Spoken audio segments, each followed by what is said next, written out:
Hey guys, welcome back to the channel. This is a story about what if Naruto and his daughter in RWBY. Before I start, please support for more amazing content, and do consider subscribing to my channel and share this video with your friends. This is written by NeonZangetsu and link in description and support writer. Let's start the video. Take the girl. Raven ran. She ran and ran and ran into the night, clutching a warm bundle tight to her chest. She fled from the burning ruin of her tribe as she never fled from anything before. Bare feet slapped against the muddy ground as rain sluiced down from above, soaking her to the bone. Clothes in tatters, right arm a bloody mess, heart hammering in her chest like a frantic colt, still she ran on. She didn't look back. She mustn't look back, for to do so was to be caught, and if they caught her in her current state she was finished. That would be the end of her, the end of everything. So she ran on, across forest and field, over log and bramble. Until her legs screamed, her lungs burned, her eyes were afire, until everything ached. Yet she did not stop. She didn't dare. After her. A crazed voice called out into the gloom. For the glory of our goddess. Red eyes flashed with fire, smoldering with faint embers of former glory. She reached for her blade, only for her fingers to close around empty air. Omen was gone, left behind in camp, a twisted, shattered mess. She had no weapon beyond her own two hands. Nothing to rely on beyond her own strength. Just as it had always been. Damn him, damn this poison, damn them all to hell. Had she been at full strength she'd smite them all. It would have been a trifle to kill that lunatic, scour him from the earth, and all of the Grimm with him. But she wasn't at her peak NWO, was she? The enemy had been clever, their ambush well-timed when she was most vulnerable above all. Now her aura was gone, her power nearly depleted, her very life slipping away. An angry Ursa leaped at her from the storm, jaws gaping wide for a debilitating bite. The bundle in Raven's arm loosed a high-pitched wail of fear. Defiance sparked in her chest.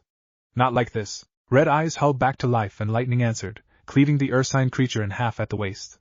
Its heavy body crashed down, loosing one last roar in its dying moments. The call was taken up by other Grimm, one after the other. The horde had found her again. There would be no rest. No respite.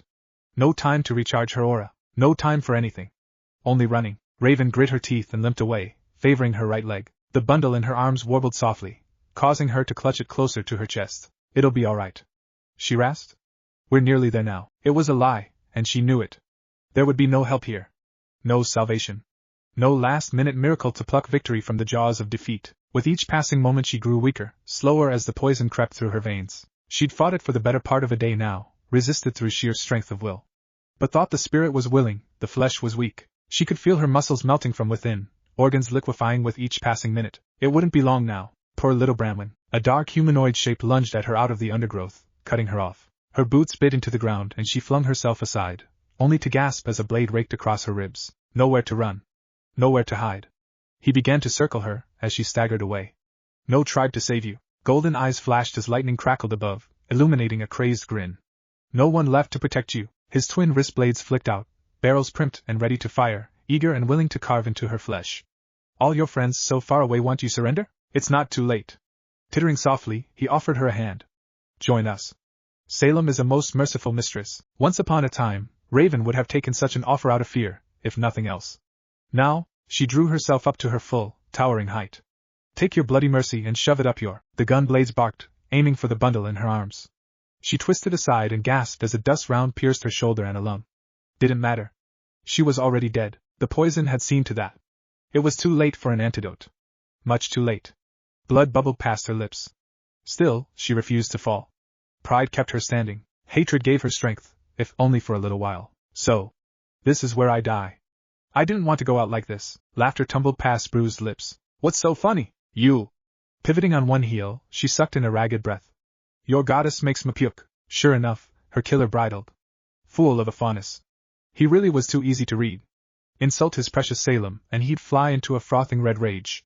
Any moment now. Raven shifted the bundle to her good arm and planted her feet. The madman lunged. Then die. She wasn't quite fast enough to stop the first strike. It raked across her left eye and obliterated it. Pain snarled through her as half her vision darkened forevermore. But she didn't fall. She slapped the blade away, then caught it with her left hand, only to cry out as the lunatic hacked it away at the elbow. It was pain unlike any other, agony eternal. Then that wretched stinger stabbed out at her once again, seeking her vitals just as it had before. With a snarl born from fury as much as desperation, the spring maiden stepped into death's embrace, hooked an arm around that ghastly chitinous appendage and reeled him in. It bit deep into her side, but she didn't flinch. Didn't back down even as yet more poison pumped into her veins. Did not hesitate, even for a moment. She yanked him closer, smashing their skulls together. It may fall. Firm fingers closed about his face. But I'm taking you with me, Kalos. Yellow eyes widened to gargantuan proportions. Raven smiled, grinning from ear to ear. And so the bird caught the scorpion. Azure flames leaped from her palm and burst into the air, followed by an agonizing yowl that had no business coming from a human throat. Tyrion crashed backward to the forest floor, stinger ripping itself from her hip as he went. The wretched smell of burnt flesh filled the night. Quivering hands clutched at the ruin of his face, leaving him to shriek as the bale fire continued to eat away at him. Heh! His screams gave her more relief than 1,000 climaxes. Raven limped after him and conjured a sword of pure ice to her hand. Snatched it up in a reverse grasp. It began to crack and crumble within her grasp almost immediately, a sure sign of her exhaustion. Didn't matter. It would last long enough. When her prey tried to rise, she stomped down with her left leg, pinning him in place. Thunder ripped through the clouds overhead as Raven raised the blade high. And this, she rasped, is checkmate. Her weapon stabbed down, piercing his chest. Tyrion Kalos expired with a croaking gurgle. I'm coming, goddess. Raven wrenched the blade in the wound, just to be sure. That icy katana shattered a moment later, leaving her clasping ruined shards of hoarfrost. She cast them aside and left the broken blade embedded in her killer's hideous body. Whether he survived or not, he was no longer her concern. She scarcely had the strength left to move now, let alone breathe. The bundle in her arms shifted anew. A lone hazy eye swept down to regard her pride and joy. Little lilac orbs gazed up at her, all of 3 months old, framed by a dusting of golden hair. I'm sorry. Raven croaked out an apology. I never should have taken you from Tai. I thought you'd do well in the tribe. Yam would have, too. She would have been strong. So strong. All of Mistral would have quailed before her might. Now she would be dead. She would die out her in the wilderness, mere moments after her mother. Raven was prepared to pay for her folly with her life. She deserved as much for meddling with fate, and was prepared to meet her end. But Yam, sweet Yam, little innocent Yam.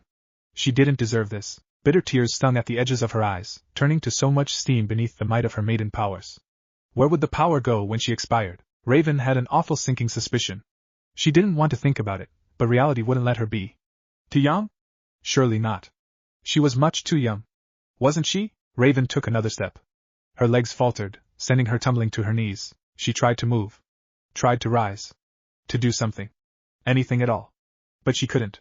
Here at last her body betrayed her. She felt her head bow, and her vision dim. Yang stirred in her arms, whimpering softly. Poor girl. She didn't understand. She might never understand. To live alone in a world without parents was a terrible thing indeed. Please, someone, anyone, let the burden fall on my shoulders. She cast a desperate gaze at the stormy sky above. Don't let the sins of the mother fall on her daughter. I'll do anything. If it's my life you want, then take it. Go ahead. I offer it freely. Just so mean, take the girl. In her dying moments, Raven gathered up the last dregs of her life and screamed. She broke her soul, broke her semblance, and still she pushed. Incredibly, the heavens answered her. Something fell crash really, through the clouds, hit the tree-line, and slammed through it. They struck the ground at speed, spraying water and mud in every direction. The impact nearly ripped Raven from her knees and sent her sprawling. Even then it was all she could do to focus her fading vision. She saw a figure. Humanoid. Not Kalos. Not grim either. A voice came to her on the rain. Where the hell am I? And in that moment? Raven Branwen finally broke. Her arms stretched toward him. Take the girl. Sometimes, Naruto's bad luck amazed even him. For better or worse, for good or ill, he just couldn't seem to catch a break. He hadn't asked to fall into that portal after finishing of Kagaya. Hadn't expected her to act in one last petty act of defiance. Much less for a crimson portal to open up under his feet and simply rip him away from his word. How had this happened? He didn't know. None of this made sense. Not a lick of it. He was tired, sore, and now soaking wet thanks to all this rain, but he remembered a voice. Take the girl? Which girl? What girl? Why did someone want him to take them? Blue eyes blinked, narrowed, now, focused. A quick checklist allayed his worst fears. Arms? Check. Legs? Check. Body? Mostly intact. Kurama? Gonna be sick? Check. Well, that was good, wasn't it? Everything was intact. His legs ached abominably from that improvised landing, his head was on fire, and he was fairly certain he was going to be sore come morning. But all's well that ends well, right? Any landing you could walk away from was a good one in his book. Then he saw her. A young woman lay on her knees before him, reaching out imploringly. Take the girl. She was clearly dying, her body savaged in such a way that nothing short of a miracle could save her. Indecent medical attention would only prolong her agony. Her left was just gone. Her right arm a tattered mess, complete severed well above the elbow, hacked into shoulder below her collarbone. To say nothing of her leg, one could see the bone in her thigh. There was a child in her arm, mere months old at a guess, and yet for all her wounds the woman's faintly glowing eye regarded him intently. Take her. She all but shoved the babe at him. Like any sane man, Naruto balked at her. Wait, what? I don't understand. Take the girl. She thrust the bundle into his chest and he stumbled, narrowly catching the infant, who in turn began to wail. Iho is Yang.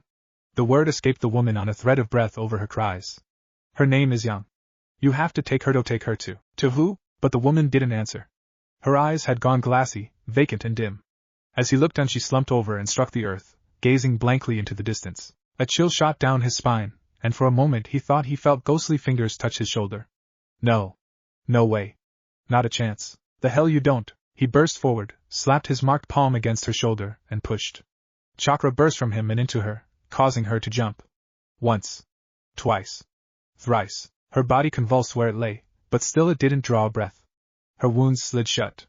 And yet she still didn't breath. Her ruined eye did not regrow, nor did the stump of her arm regenerate. Come on, come on! He rasped. Don't go dying on me now. I don't even know who you are. And as he did, he looked down at the girl who'd been foisted off on him. Blue eyes met violet. The latter were glowing, burning with living lilac flames. Oh, that can't be good. He turned his gaze back to the woman, still as a grave. Don't die, he muttered, feeding her yet more chakra. Come on, don't die, please don't die. Future, raised the girl. Raven was alive. The realization brought Naruto no end of relief as he traveled. Only just, her chest barely rising and falling every few seconds where she lay on the gurney, but alive nonetheless. He wasn't about to look a gift horse in the mouth, not after the day he'd had. For a moment, she really did perish back there in that clearing. He'd felt her heart stop until it restarted under his ministrations. Against all odds, he'd managed to pull her back from the abyss. Yet despite that, Raven would not wake. Her eye might yet be restored, given enough time and attention, but her left arm was gone, severed at the elbow. Sage chakra or not, he wasn't able to regrow that. She would have to adapt when she woke up, if she woke up. Thankfully, he'd learned her name from a tattered journal he'd found among his few meager belongings. The contents were not exactly illuminating, but some knowledge was better than none. The few pages that weren't burned or caked in blood offered little in the way of information, mere pieces of the greater whole. References to a man named Ajbin, and a woman named Salem. Oblique mentions of doom and gloom. That, and running and running again. Little more. In the end, he'd been left with no choice but to fashion a stretcher and have two clones carry her as they made their way to the next town. At least, he hoped there was a town in this direction, because if it wasn't, well, Naruto didn't know the first thing about raising a child. Of course, he wouldn't be giving up. That simply wasn't his way. Not now, not ever. He was going to give it his best shot, consequences be damned. There were just so many obstacles to deal with. For starters, he needed food. Supplies. Resources. He couldn't very well feed a baby normal food. And he'd be needing money to pay for said food now that his meager supplies had run dry. Yup, important supplies like baby formula, diapers, fresh clothes, which, again, he didn't have. Welcome to fatherhood, kid. Kurama's voice chortled in the back of his mind. This is your life, now. Apparently so. He risked a glance down at the infant cradled against his chest. Young, huh? She actually looked up at him, then saw him. Not a bad name. Better than Ing by far, at any rate. So, kiddo. He cast a weather eye at the little bundle in his arms. Think we're close to a village? A lone finger touched the baby's forehead, drawing a merry sound from her. Because I don't really have anything to feed you with, and I have no idea how to change a diaper. A pudgy hand reached up, got a good handful of his hair, and yanked with startling strength. Bah, hey! He laughed and tugged himself free despite her antics. Don't suppose you can say anything else yet? His little brow furrowed. Abwa, ha! She got you there. What, do you speak baby or something? His brow furrowed further upon Yang. You're not even a year old. No way you can talk, let alone understand me. Bwah! She disagreed. Naruto sighed. You're mocking me, aren't you? Guileless lilac orbs stared up at him. They blinked once.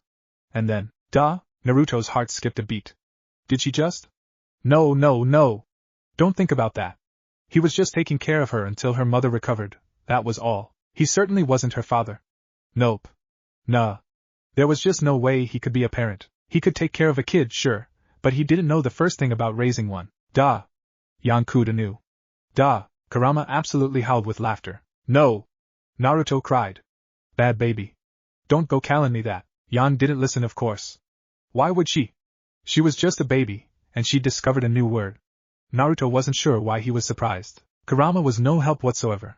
Furry bastard was all but beside himself and wouldn't stop cackling. Between the two of them, he soon came undone. I'm arguing with a baby. He clapped a hand to his forehead. I must be losing my mind. As luck would have it, he found a village just over the next rise. It was there that his luck took a turn for the strange. That's Raven Branwen. Naruto felt a migraine coming on.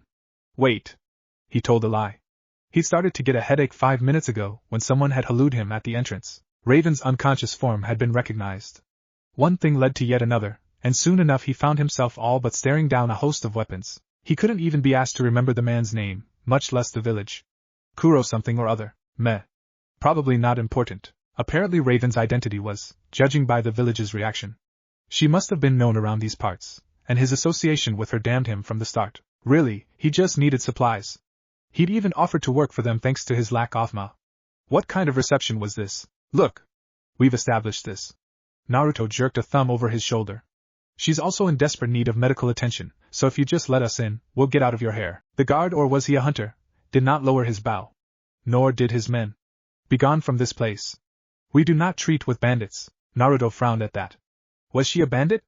Journal hadn't been terribly clear on that. Can I step on him? Kurama, no. We are not squishing the locals. See, you say that, but this one's annoying you too. Truer words had never been spoken, but he attempted diplomacy once more. I would leave, he hazarded with a raised hand, but I've got a little one to look after and no way to feed her. He shifted yang in his free arm. Do you want her to starve to death?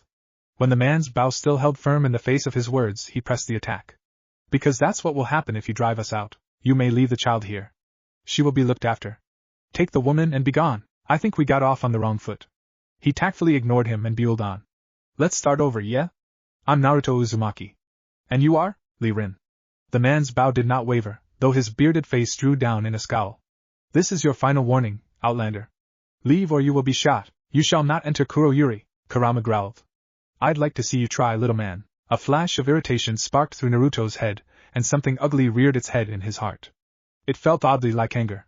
How strange. He couldn't remember the last time he felt like this. Pale gold eyes met sapphire across the way, and he knew at once that he and Lee would never get along. Maybe he was on the wrong side of this. Perhaps this man was simply protecting his people. He might actually be a good person. But did he have to be so damn stubborn? Must not hit him. It would be so easy to just bowl past Lee and storm in. But that would mean leaving Raven behind with his clones. And then what? Reality yanked at him. The entire village would turn against him. He'd have to fight for every inch. He didn't want to break anyone here, and this people looked flimsy. Yet what other choice did he have but to defend himself? Yang whimpered in his arms, sensing his distress. Right. To hell with this. He was cold, he was tired, and now the kid was crying. He wasn't a violent sort. Never had been. Never would be. But even he had his limits. His patience was already shot to hell. Raven needed to have her wounds treated by a proper doctor, and Yang was hungry.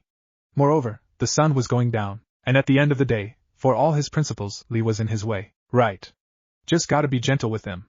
Very gentle. Naruto raised a hand and snapped his fingers. One of his clones responded immediately, lowering Raven's gurney to the ground.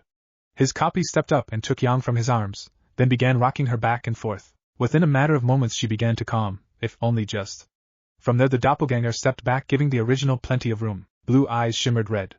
His body began to glow. This is your last chance, Lee. Let me in and I'll be on my way by tomorrow, and if I refuse? If nothing else, he had bravery in spades, he'd give him that. Naruto's body began to glow. Then I walk right over you. The hunter's bow snapped taut. Take aim, the shinobi sighed. Kurama, shock and all? Naruto smacked his lips. Yup, Lee loosed an arrow. His fellow hunters followed suit. Naruto clapped his hands, summoning a swell of golden chakra. It engulfed him in an instant. A storm of feathered shafts caromed harmlessly off Kurama's hide. In a matter of moments his old friend loomed over him and Kuroyuri alike, towering over everything for miles in every direction. Behind him, he heard little Yang coo and babble happily at the wondrous sight. Well, at least someone was enjoying the show. Lee and archers did not. Shrieks and wails went up as the man clambered backward. Some whimpered in fear, others fainted dead away and slumped bonelessly to the floor. Lee alone stood tall, but his once pensive expression had gone positively ashen. A look of hopelessness swept away his bravery, his fingers gone white-knuckled around his pow. Let me pass. Naruto modulated his voice, sending it booming over the village. You had your chance. What's all this now? Someone came storming out, and all but shouldered Lee aside. They stabbed a finger up at him. You there? Knock that off and come down here. I want a word with you. Naruto blinked. Once, twice, thrice now. Well? He hadn't expected that. Well? The newcomer tapped a foot. What's keeping you? Reluctantly, he did as she'd asked. Kurama shimmered away as he dropped back to the earth. Much better. She, for this was certainly a member of the fairer sex, granted him a worn smile. I'd rather talk this out, wouldn't you? And you are? In short order he found himself face to face with a rather striking young woman, her dusky rose hair held in a loose braid over her shoulder, with pink eyes to match. She wore a long green dress with dark green around the shoulders, bearing long flared sleeves cutouts on the shoulders with a large band of plum purple on the cuffs. A pink sash around her waist completed the ensemble, contrasting the black flats she wore. Really, her eyes were the strangest shade of pink he'd ever seen. It bore repeating a second time. My name is, and she planted one hand on her hip. I'll ask again, are you a bandit? Naruto flung up his arms. No. I'm just a traveler, you know, and that trick just now, can you do it again? Keen eyes met his. Yes, she grinned. Kurama mirrored it in his head. I like this one. She respects power. See, Lee? And turned a smile on the grizzled hunter. He's not a bandit. Let him in. But anyone from that tribe would have fought their way through by now. She jerked her chin at him. This one hasn't. I dare say he only pulled that stunt because you pissed him off. Her eyes swept over him to Raven's prone form. We can sort things out with her come morning. That same gaze narrowed as Naruto's clone passed Yang back to him. Or did you really intend to deny a father and his daughter shelter for the night? Naruto could have kissed Anne. Finally. Someone who understood. Wait a minute. Father? No. The bowman lowered his weapon and ignored him wholeheartedly. On your head be the consequences. They always are. She patted his arm with warm affection. We wouldn't be able to keep him out if we tried. Bravery can only do so much. All right, stranger. Those bright eyes pivoted to regard him in turn. Come with me and we'll see our way to getting you settled for the night. Her gaze settled on Yang and softened. There's a spare room in the tavern you can use. How old is she? He shrugged. Couple of months? You know, I always did want a child. And touched a hand to Yang's face, preening as the girl cooed. Not yours of course, but she's so cute, and oh dear, I'm babbling, aren't I? Right this way. She grabbed him by the hand and tugged him away. Let's get her fed and clean for the night, eh? Naruto trailed after her with a sigh. Well, this was a start. Yes, it was certainly the start of something. How very little he knew. Protect the girl. Liren awakened to a disaster the next morning. What disaster, you ask? A simple one. You see, he woke up to discover that every single item he owned was now dyed orange. Nothing had been spared. From the floor to the walls and the ceiling. Even his bow, even the string of his bow. All had been stained a hideous shade of bright ghastly amber. The only color that was not orange, however, was his hair, which was now a shocking shade of pink. Pale knuckles clenched on the countertop as he regarded himself in the mirror. Pink. Why was it pink? Of all the colors, Lee considered himself a tolerant man. A patient man. A forgiving man. He was rigid in both world, self, and deed, someone who strove to uphold honor and courage above all this. But this? This was dishonor. Somehow, he knew exactly whose fault this was. A low growl built in the back of the archer's throat. Uzumaki. Ah, the cruel cries of chaos in the morning. Nothing quite like it. Truly, it was the sweetest of music to Naruto's ears. Served that bastard right for giving him a hard time yesterday. Wasn't that a little petty of you? Maybe. He scratched the back of his head with a free hand. Do I regret it? Nope. And looked over her shoulder. That sounded likely. His grin broadened. Must but your imagination. It was simple enough to settle into Kuroyuri, easier even, with Yang taken care of and a good night's sleep behind him. While thriving, the village was still relatively new compared to outlying settlements. As such, it had no shortage in the way of housing. If you could claim a space for yourself and maintain it, said space was yours for keeps. Case in point, this was originally meant to be a summer home for a merchant from Haven. And continued as she led him over the threshold. But he never came to claim it. You can stay here as long as you like. She drew a curtain aside for him, allowing to slip into the living room at his leisure. Here. Have a look. Naruto stepped in and did just that. He cast the weather eye about, considering everything in turn. Not bad, this place. Not bad at all. The carpet was a lush green to match the walls, many of which were festooned with rich tapestries. A warm hearth burned by the mantel, secured by a metal grate as smoke boiled up into a chimney. There was even a fine little table and tea set near the couch where Raven's still form currently lay, where one might serve drinks to their guests. Beyond that he glimpsed a rather large kitchen furnished with a small island, all utterly foreign to him since he had next to no idea how to cook. Round the corner a seat of stairs leading to the second floor. Hopefully the beds there were better than sleeping on the floor. What do you think, kiddo? Yang cooed in his arms. Warm, happy and fed, she all but latched onto his hand as he touched her cheek. Truly, she was a veritable ball of sunshine, and if those lovely little lilac eyes occasionally sputtered with violet flames, well, Naruto tried not to notice that. It was probably nothing. He wondered if she could comprehend her surroundings yet. Unlikely. She wasn't even a year old. Surely she couldn't be aware of things like that yet, could she? Duh. He frowned down at her. Stop that. He could have sworn the little terror grinned a gummy grin at him. A thought occurred to him then. Say, this merchant, what happened to him? Anne's smile soured. Grim got him. It happens sometimes, especially on the outskirts. Naruto wrinkled his nose. Grim? Haha, very funny. She tapped his arm. You're such a kidder. No, really, what was a Grim? It didn't sound like something he wanted to meet. Your friend can stay in the back. She informed him with a grimace, not speaking Raven's name. There's a nice little sitting room where she can sleep off whatever's ailing her, and cast a quick look to the comatose girl in question. We don't have much in the way of medical supplies, but she should be able to rest comfortably here so long as she stays out of sight. Naruto didn't rise to the bait. He was beginning to realize Raven was something of a known quantity in Mistral, and not the good kind. Her name inspired fear and terror. More than a few people had flinched away when they'd seen her carted through the streets. It served as an awful reminder. They weren't welcome here. Their stay could never be a permanent one. Whomever she was now, she clearly hadn't been a good person in the past. Perhaps not even now, and yet she begged you to save her child. We both know life isn't black and white. He frowned a little. That's fair. So, and rounded at him suddenly, pink eyes afire with curiosity. You can be honest with me. That woman is Shior? Kurama cackled at his expressed discomfort. And now we come to the meat of the matter. Fire burned through Naruto's face, turning whiskered cheeks scarlet. Was it hot in here? No, no, no. He waved his free arm with intent. We're not involved, really. I barely know Raven, and yet Yang has your hair. Her eyes strayed to Yang in thinly veiled delight. And she seems quite fond of you. Aren't you, sweet thing? A burbling coo answered. Naruto scowled. Traitor, I'm telling you, she's not related to me, if you say so. And planted one hand on her hip and favored him with a bland look. But you're going to look after her all the same, no? Of course I am. He set his jaw. What kind of question is that?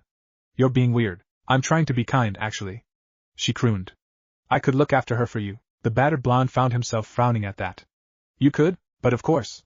She's such a darling little thing. You could even leave her with me. Right, now she wasn't making a lick of sense. Why would I do that? Kurama stifled a small sigh. Thick as a brick, this one. If you feel you're not up to raising her, of course. Naruto flinched but a little. He'd given his word to Raven. His word was his bond. What was he without it? He wouldn't break his vows simply because he found himself inconvenienced. No, Yan was his responsibility. He wasn't about to give her away to anyone, even someone like him. There was a small, selfish part of him that wanted to accept until he stomped it into oblivion. Take the girl. I appreciate your offer, he shook his head. But I'm not giving her up. Not for anything. Even if you struggle? Anne's frown became a faint, sad little smile. He lifted his chin and glowered down at her. Even then, even if it's hard? Even if you falter? Even if you fail? Failure's an old friend. He pulled Yang's tiny form closer to his chest. I've failed more times than any man, woman or child. Blue eyes met violet, watching intently as she tried to grab at his hair again. It just makes success all the sweeter. He wasn't afraid of failure. Never had been. Besides, I made a promise. And I don't go back on my word.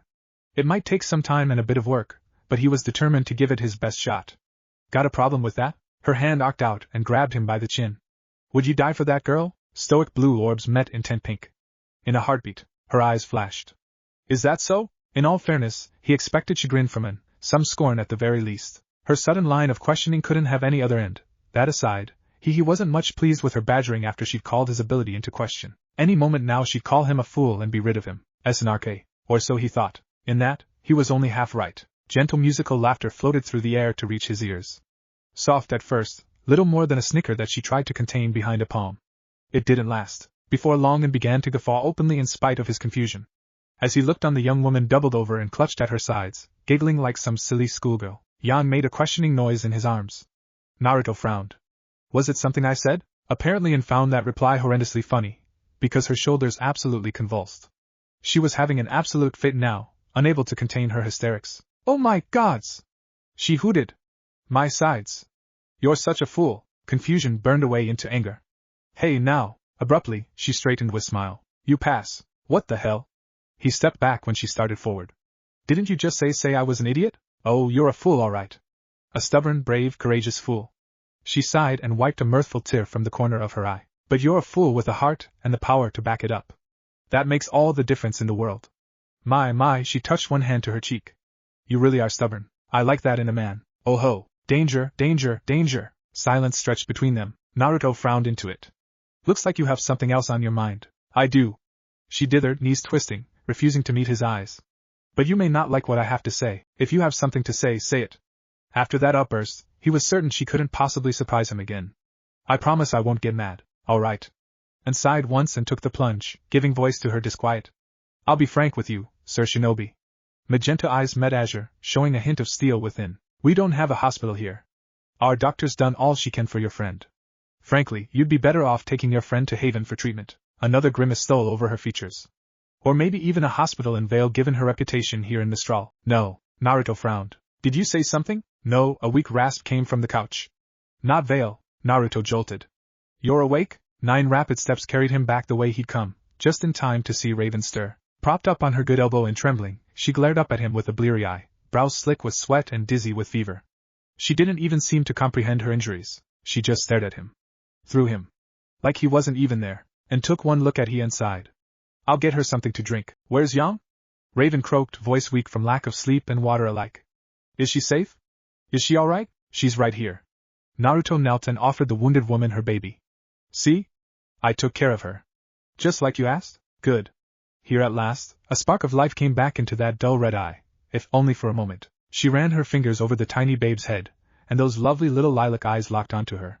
That's good, she cooed almost to herself, offering her a finger. Tiny hands' fingers wrapped around it, holding tight. You kept your promise. Here. And materialized beside them, a ceramic cup in hand. Drink. Raven reached out with her maimed arm, only to frown when she realized she couldn't accept it and support herself at the same time. A flicker of horror passed through her good eye. She trembled but once before she managed to master herself and shake her head. And was having none of it. The younger woman all but rammed the cup against Raven's lips, forcing her to drink. Eventually, her patient did. Naruto flicked her a quick glance. Thanks, and preened. Don't mention it. Should I give you 2 a moment? His blush brought reinforcements. I keep telling you we're not like that, Raven groaned in the same moment. Why is it always blondes? Every damn time. Not helping, Birdie, I thought. The bandit swallowed and visibly struggled with something for a moment. I dreamed, another swallow, the words wrenching themselves from her. She was gone. Dead, like me. Her eye began to droop. She has the power now. Keep her safe. Naruto frowned. Wait, what power? Does it have something to do with her eyes? He felt a flash of fear from her, a nameless terror so powerful that it nearly overwhelmed him. Mindless, bleeding fear. Her good arm latched onto his sleeve, knuckles gone white against the bright fabric. For a moment he thought she might say something, but no, whatever it was terrified her so much that she daren't speak it. Her lips sealed shut, and she shook her head anew. Doesn't matter now. Her lone eye fixed him, burning with singular intensity. Don't take me to Vale. Ajban will find me. He'll take her. The hell is Ajban? No. He shook his head. Never mind that. His free hand settled on her shoulder, and gave her shake when she started to nod off. Don't you die on me. You're not allowed to die. Yang needs you. No, she glared at him in a brief moment of lucidity. She doesn't. Not a rotten woman like me. Like hell she doesn't. Something stirred in Naruto's chest. It felt like it was. Anger. Not wrath or vengeance, but pure, righteous fury. How dare she? Yang whimpered in his arms, no doubt sensing his distress. His throat closed. He didn't want to shout for fear of frightening her, but everything was so raw right now, and nudged into his side and swept the poor infant into her arms. Go on. She drew away with a whisper. Give that bitch hell. He intended to. There could be no purer love than what a parent felt for their child. In this moment he may as well be Yang's father. No one else had looked out for her as he had, and he'd be bloody well damned if he let some deadbeat bird die before she took responsibility for her actions. You're her mother, aren't you? He slammed his forehead against Raven's, jolting her back to the couch. You have a responsibility. You don't get to die and leave your kid behind. She has you, tough. She needs you. She's better off without me. Raven jerked back, unable to meet his gaze. That thing, she won't find her here. She's safe. Her shoulders slumped. After what I've done I should just. Naruto's right hand blurred in an open palm, cracking across the uninjured side of her face. It wasn't even a fourth of his full might. Yet it was still more than enough to send her head snapping to the right with an audible smack. The back of her head struck the pillows as she sprawled there, stunned. Raven snarled at him, eye wide. Why you? I was talking, and I'm not listening. He didn't give her a chance to finish. She might have said something else, but he didn't hear it. His forehead met hers again, eyes wide, teeth all but snapping at her in his wrath. You do have a reason to live. Protect your daughter, damn it. Help me. Fight. Don't be a coward. He wanted to grab her and shake her until she saw sense. It was a terrible thing to grow up without a parent. He wasn't about to let her slip into the back just to satisfy a guilty conscience. Yang might not know what she was losing, no, but when she was older, she undoubtedly would. He wasn't about to tell her he'd let her mother pass away when he could have done something. It wasn't fair. None of this was fair. Who was Raven to decide who lived and died? What gave her that right? That's all I am. Her voice was a whisper, no a whimper. A coward, If you were a coward, you wouldn't have protected Yang, wouldn't have given her to me. That's not the act of a coward. That's bravery. Her resolve wavered. Bravery, huh? You told me to take your girl. Well, guess what? I did. And I'm taking you to a hospital in Haven. He grabbed her by her good hand and held it up before her face, forcing her to recognize their intertwined fingers. You're going to get better. You're going to be there for Yang, or so help me. I will introduce you to Kurama. What's a Kurama? His partner's skull burst forth from him with a great golden glower and snarled. You don't want to know. Raven absolutely squeaked. Meep, you'd best shut up and accept his generosity. And called over his shoulder. Trust me.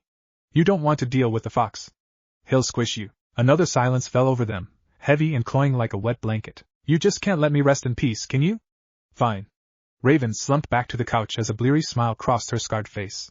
I'm sleepy. Her eye fluttered and she subsided with a sigh. In a matter of moments she was gone again, her chest rising and falling with erratic breaths. Naruto gave her another hard shake, to no avail. Her eyes didn't open, wouldn't or couldn't remain to be seen. Still, she kept breathing. He'd take that for what it was. Maybe Mabian was right. Maybe she did not proper medical treatment. He couldn't keep pumping her full of chakra every day. Her body was in bad shape already. Who knew what that might do to her? Well, Naruto stood with an effort. Haven it is, then, and sidled up to him and returned Yang to his arms, pausing just long enough to look down at Raven's still form. She might not be in her right mind, but she had been, there at the end. So much fear. Not at him, but something else. What was she so afraid? Would someone come for Yang? Who was Ojin? Did that name matter? Was he an enemy? A threat? Or did she simply think that way? Too many questions. Not enough answers. But when had that stopped him before? She's certainly intense. Yang whimpered and waved her pudgy little hands. Sure, she's going to be alright. Naruto reached down and touched a hand to Raven's forehead. I'll take her to the city myself. Just need a map. En's hand trailed across his arm a moment later. You could do so much good here. Are you sure you won't stay? In all honesty, the notion tempted him. He wanted nothing more than to rest his tired bones. But he couldn't. Not yet. Maybe once everyone was safe and secure, but for now he had no choice but to forge on as he always had. He shook his head. I'm sorry. I have to go. All right then. He turned in time to see Anne sweeping a bit of preserved food into her knapsack. I'm coming with you. She seemed to realize the weight of her words a moment later. Well, that is to say you need a guide, right? She looked away, hiding a faint hint of color in her cheeks. I'd be happy to show you the way. Naruto blinked. Really, you don't have to do that, and fixed him with a faintly bemused look. Can you even change a diaper? Kurama coughed. Just once. Naruto winced a little. No, that settles it then. She hefted her pack. You need me. In the end, Naruto had no choice but to give in. He needed a guide. And was willing to provide. Well, that and save him from diaper duty. And from that decision, well, things would change. It would be the beginning of a grand journey, one that spanned all of Remnant. In the years to come, some would call the series of events that followed a miracle, others a disaster, and still more, something else entirely. Looking back, he might have seen the look in her eyes and realized how wonderfully, beautifully complicated his life was to become. But really, how was he to know that? This was merely the first move, the first domino of many to come. A single misguided act of kindness would change the world, for better or worse. Well, who could say? Heal the girl. What do you think this is, pal? A charity? Naruto heaved a sigh as his right eye began to twitch. Ironic, really. There was just something about him, the number 9 these days. 9 days wasted in Haven trying to find a hospital that would take Raven. 9 minutes in this lobby trying to convince the receptionist to let them through. 9 little words in response. And now they threatened to send his already frayed temper screaming over the now. He didn't much appreciate the irony. Can I kill this schmuck? Kurama agreed wholeheartedly. I think we should kill him. No one would miss him. Must resist. Killing bad? Killing very tempting right about now. I think this is a hospital. Naruto grit his teeth until he felt a molar crack in the back of his jaw. By the time he blinked, it had already healed. It took us several days to get here, and really, he was never moving that slowly ever again. I have a woman here in desperate need of medical attention. He jerked a thumb over his shoulder where a prone Raven lay on a cot, guarded by a vigilant and who held Yang close in her arms. I've done all I can for her. Now do your damn job and help. The orderly, a stick-thin little man, didn't bat an eyelash. Do you have any lean? His twitching intensified. Well, no. A job then? Like I said, I don't. Steady source of income? Naruto absolutely growled. Let me finish. I don't see much point in that. The receptionist blinked back at him, wholly unperturbed. This isn't Vale. Now unhand me before I call security. Naruto craned his neck back. And shrugged helplessly. Sorry. He saw her mouth the word. A wild idea struck him. Kurama scowled. Naruto, no. Naruto, yes. Let me see your patience. He blurted suddenly, releasing the man and startling him in the same instant. I can help them. Heal them. Would that be payment enough? His smile was all teeth. I'm sure we can work something out, and slapped a palm to her forehead. Saw that coming. Little Yang gurgled her agreement. Are you mad? The orderly's expression hardened even as his own crumbled. I'm not letting you anywhere near our patient's weight. He looked past him, noticing Raven for the first time. Beady black eyes narrowed upon her. That woman looks familiar. I've seen a poster of her somewhere, and stiffened. Naruto winced. Right, time to scarp her. He didn't relish the idea of fighting off the authorities, much less turning the city against him. The man was only just reaching for a phone when the blonde scooped up Raven in one arm, then Little Yang in another. Then he booked it. Leonardo Lionheart fumbled for his scroll as it ran atop his desk. Trembling fingers closed around the rectangular device, nearly dropping it. His anxiety. The traitorous headmaster inhaled once and exhaled, willing himself to be calm, to still his hammering heart. Only then did he dare speak. Even then he couldn't quite suppress the faint quiver in his voice, nor the hitch in his words. Do you have her? No, sir, came the voice of his assistant. You wanted us to call if any woman matching her description turned up.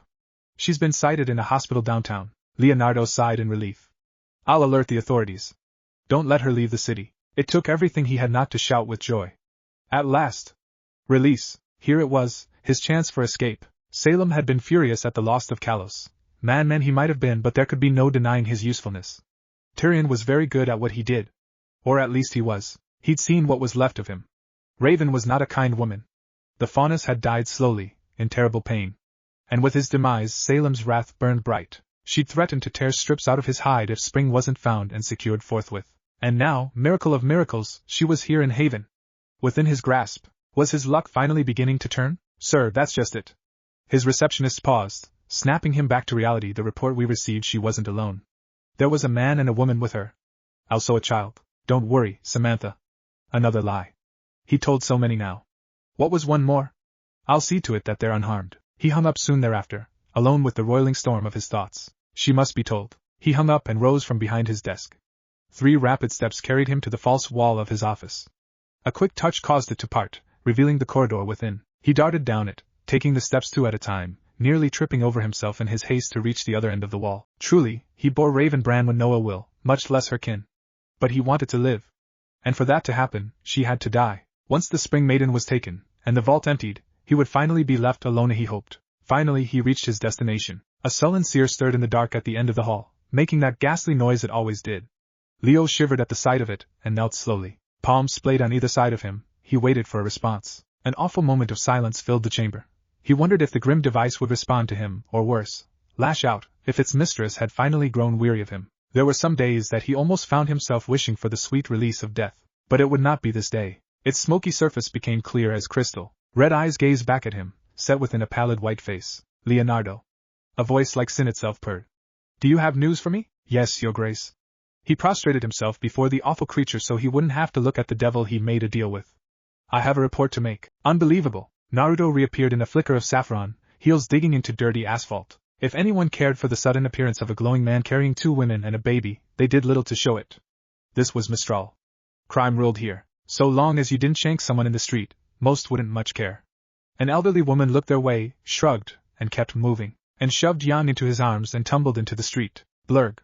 She exhaled violently, losing what little she'd eaten this morning. Do you have to move that fast? Naruto muttered a half-hearted apology, shifting Raven on his shoulder as his mind continued to whirl. A flicker of his fingers palmed the unconscious woman off to one of his clones. He tried not to look at her face, tried to ignore just how pale she was getting. How thin. He'd done his best to keep pumping her with chakra, to keep her healthy. She still hadn't woken since Kuroyuri. It wasn't fair. He could run faster than light, obliterate mountains, heal from just about any wound, even heal others to some extent. Yet for all his skills he couldn't do a thing for Raven. She needed care and medicine he couldn't provide, proper supplies he had no idea how to acquire. What little Lenin had on her was needed for their lodging in Yang. Even if it wasn't, it was hardly something they could afford to spend. We could go back and force them. Kurama offered. We both know they couldn't stop us. It was tempting, but no, these are innocent people. I'm not going down that road. Once he started he was afraid he wouldn't be able to stop. He'd already suffered one too many fools in the city today alone. If he dealt with one more, he was absolutely going to snap, and tugged him aside to a nearby park bench. What now? What indeed? By this point he was at his wit's end. Raven was wanted in Mistral. He didn't know why, but he'd seen the posters. They hadn't been there the first day or so. Only a few dozen here and there. By now they lined almost every block. Really, it was a miracle no one had made the connection between them yet. That, or perhaps Mistral's police force was just incompetent.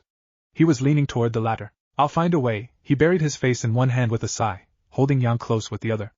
I always do, Naruto, you can't just carry Raven around for the rest of your life. His head snapped back up again. Want a bet? She flinched, and he regretted his words immediately. Sorry. He muttered. Didn't mean to snap at you. I need to help her. His gaze flitted down to Yang. She tugged at his pink finger and started sucking on it. The ghost of a smile touched his whiskered visage. He promised, damn it. He never went back on his word. She deserved to have a mother even if it felt like fate itself was conspiring against them. Pardon me, a new voice interjected in a soft drawl. I couldn't help but overhear your predicament.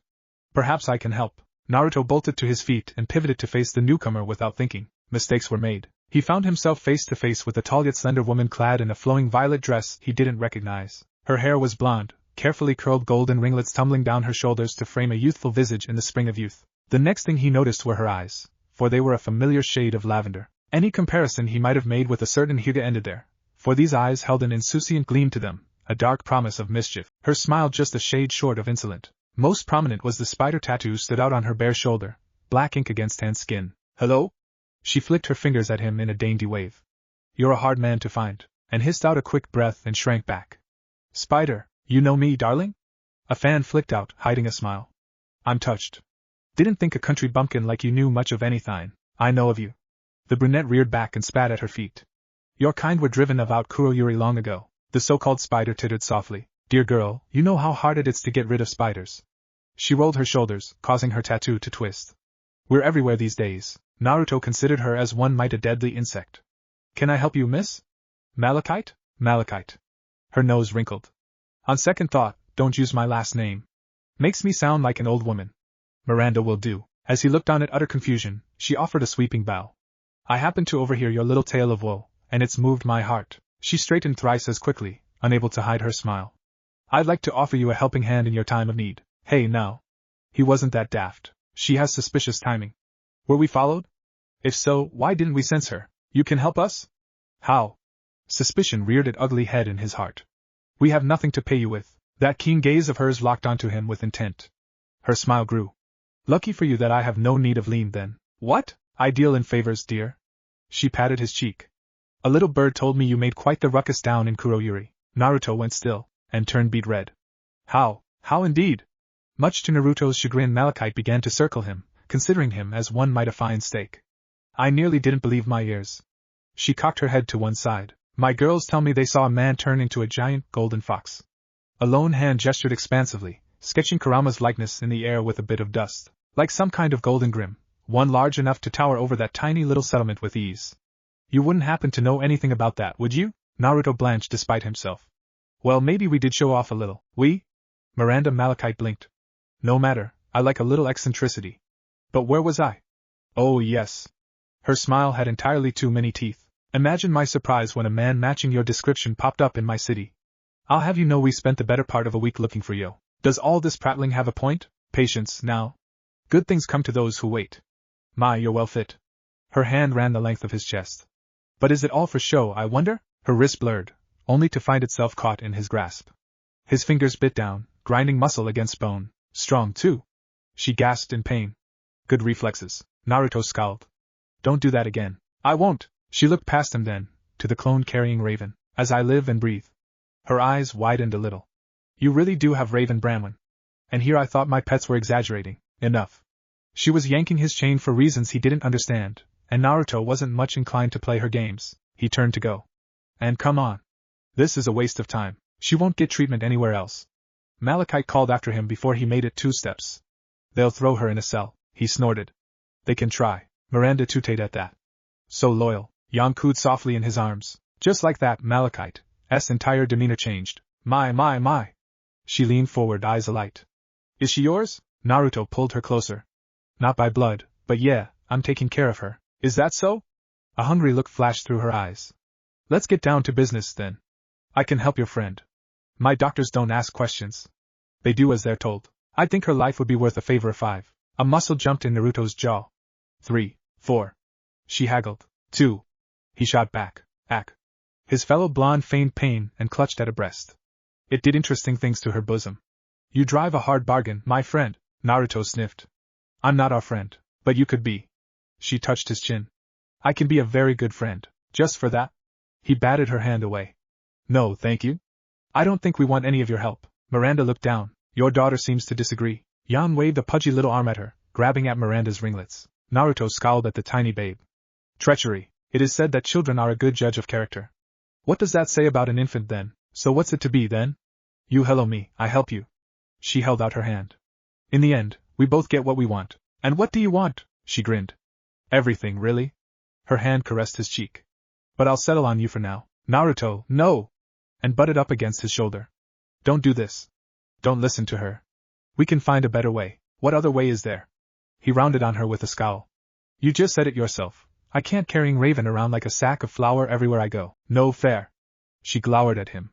Using my words against me. I have conditions. He received a giddy giggle. Name them. I won't kill for you.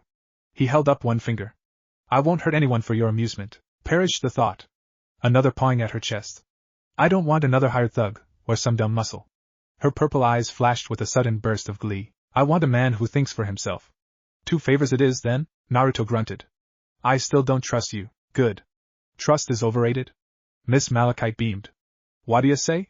Shake my hand? And made a noise of discontent behind him, and pointedly looked away. Come on now, Miranda prodded. Won't you shake a poor sinner's hand? Naruto had a feeling he'd regret this. But what choice did he have? Why favors? He stalled. Because I think a favor or 2 from you would be a powerful thing indeed. Miranda Malachite's smile was pure poisoned honey. You pay your debts, don't you, sweetie? You're a man of honor. I'm sure you keep your promises, too. Never go back on your word. That sort of thing. She'd read him like a book. He clasped her hand. Her grin grew. Yes. She all but purred the word as her fingers tightened around his. We have an accord. Are you ready? One last question. His frown deepened. Why go this far? She flinched a little and he pressed the attack. You actively sought me out, hunted me down, and went out of your way to help me. All this for 2 favors? No, he shook his head. I don't buy it. What's your real reason? Reasons. He received a shrug. Let's just say we have a mutual interest in keeping your broody bird alive and leave it at that. Why does that not fill me with confidence? Another shrug. That's your moral hang-up, not mine. I have my reasons for wanting her alive. You have yours. Her eyes flitted to Yang. You know, I always wanted girls of my own twins, perhaps. Naruto bridled and held his ward close. Don't even think about it. Oh, hush. She swatted his shoulder with her fan. I'm not fool enough to try and take her from you. Something tells me I wouldn't survive the attempt. His expression turned thunderous. You wouldn't. There it is. She crowed, dark exultation flashing across her face. That's the look I want to see. You fight to protect what's yours. Like a good parent should. There's nothing more honest than a father protecting his baby girl, wouldn't you agree? When he held his tongue, she shrugged. Feel free to stay in Mistral for a few days. Once more her hand glided over him. Patted his shoulder. We'll have your woman right as rain. You keep saying that. She's not mine. Oh? A slender brow arched. Good to know, and made a keening noise between her teeth. Not another one. Another what? Naruto really didn't understand what she was getting at. Malachite patted his cheek anew. Let's get you lot squared away. Then we can talk business. Naruto pinched the bridge of his nose. Why did he have the feeling he just made a deal with the devil? He really hadn't. Just the future mother of his offspring. Well, 2 of them at any rate. Wasn't that one and the same? Spooked the girl. The Spiders ran a surprisingly tight ship for a criminal organization. All in all, their so-called base wasn't much of one at all. More a multi-terrorist club that had been hollowed out, fashioned into a gambling parlor, then fused with some sort of musical theater besides. Its architects certainly knew what they were doing. Everything was a bright myriad of pastel colors, lively luscious green mingled with deep azure, and a rich golden saffron. It seemed custom-built to draw the eye and patrons besides. Even now it lay packed with bustling people, from the bar itself down to the betting tables themselves. Luck of the Mountains, they called it. Not a bad name, really. There was certainly some irony to be had there. Sounds like you're praising them. I'm not, Naruto shot back. It's just a lot to take in. It certainly didn't help that Miss Malachite all but had him by the hand, and she was not letting go. Excuse the mess. Miranda favored him with a wry look as she led them through a throng of bettors. We're doing a bit of renovation. This is renovation? Quite. A bright eye flashed over her shoulder. Just wait until we put in the 6th floor, Kurama choked. Ambitious little human, what else could one possibly say to such an audacious statement? Within, and Yang safely squirreled away in one of Miranda's apartments under the watchful eye of no less than 3 heavily armed shadow clones. Naruto felt he could at least breathe, even if only a little. Nothing would get past those 3. Likewise, he'd left a similar detachment with Raven, just in case Malachite went back on her word. If that made her so-called doctor nervous, then too bloody bad for them. They would treat her while his doppelgangers looked on or not at all. They didn't like it? Tough. Something to say? Naruto had many things to say. Instead he sank his teeth into his tongue until it hurt and stalked after her. 2 favors, she'd said. 2, and not 1 more. Raven would be tended to. Depending on the nature of said treatment, he might be paying this place another visit with Kurama. Miss Malachite must have seen the anger in his eyes too, because she tittered softly. You really do wear your heart on your sleeve. She concealed a smile behind her fan. It makes you so easy to read. Easy, was he? In a fit of pique, he channeled chakra to his eyes and let them flash a vivid red. Won't be doing much reading if you're 6 feet under. An empty threat. He wasn't about to kill anyone, even her, without just cause, but she didn't know that.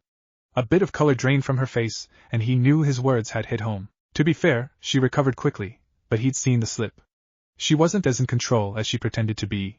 Good to know. He didn't much like the idea of intimidating someone, but if that was what it took. His eye caught on a horned man near one of the tables and his frown deepened. That was certainly an impressive club there on his back. Is that a huntsman? Of course it is. Miranda tugged him toward the staircase. Huntsmen come here all the time. They're our best customers. Well, she flashed him a wink as they took the steps 2 at a time. Ito over there certainly is. You'd like him, I think. Tempting, but I'll pass. Her fingers tightened in his. Have it your own way. In short order, Miss Malachite led him to a balcony overlooking the 3rd floor. Her lips pursed as she stopped just shy of the next railing, pressing her back against it instead. It did interesting things to her chest. Naruto kept his eyes on her face, refusing to give her another weapon in her arsenal. Dear Fox, whatever is the matter with you? She crossed one arm beneath her bosom, accentuating the effect even further. Have I done something to upset you? Her head tilted just so, golden ringlets concealing her right eye. Do you think I'm trying to strongarm you? The silence proved telling. You do, don't you? Miranda sighed into it. Fair enough. Tell me, have you ever heard of the Shion clan? What was this, more bait? Was she trying to distract him? In the end, he shrugged. No? Doesn't ring a bell. Perhaps the Red Axe gang rings a bell? Nasty bunch, that lot. A rare frown dimpled her lovely face. Little more than a band of thugs. So uncivilized. Is there a point to this? Naruto quirked a brow even as he bit down on an ember of anger. Are you trying to convince me, or yourself? The point is this. Malachite leaned in and gave his cheek a light pat. We aren't like them. Her smile didn't fade, even when he shook her off. There is an order to what me and my girls do. A system, if you will. Mistral needs us. She turned her back on him to face the balcony, and the teeming masses below. Why, I dare say she can't function without us. An arm swept toward the gathering, dangling over them all as a sly spider might her web. We don't deal in drugs, we keep men like Tyrion Kalos off the streets, and not a one of the girls under our protections goes hungry. And no, because I can feel that sulky look on your face, they don't sell themselves to make ends meet. I still don't understand what this has to do with me. Legitimacy. Malachite whirled to face him, skirts swirling at her feet. When I was a girl, I was terrified of spiders. Gave me the heebie-jeebies. She wriggled her fingers at him. But as I grew older, I realized the world needs spiders. I just made the spiders work for me. Look around you, she nudged him forward. This place was a whorehouse before I took over, Mistral, a city filled with poverty and crime. A place where someone would sooner shank you as smile at you. I made order from this mess, through disorder. He retorted, precisely, darling. Her smile was nothing short of smug. Remove me and you'd have worse than anarchy. You'd create a power vacuum. The next spider might not be so friendly to you. And unlike a certain cowardly lion you may meet, I will never, ever lie to you. Kurama huffed. Bold words. But she hasn't fibbed yet. From the moment I met you, I knew you could every single one of us with both hands tied behind your back. When he didn't deny it, her cheeks dimpled again. I meant what I said earlier. I want to be your friend. Not your boss, not your overlord, and certainly not your minder. I suspect you wouldn't listen to me in any case, not without a little incentive at any rate. His eyes widened. Don't you dare. What, threaten those girls of yours? She scoffed and waved a hand at him. Perish the thought. You'd tear my head off before I finished giving the order. Naruto winced a little at that. Did they really think he was a murderer? Besides, Miranda sashayed past, that pretty little village girl of yours isn't exactly a bed of roses herself. Roses? Something stilled in his soul. What's that supposed to mean? A wicked look flashed over her shoulder.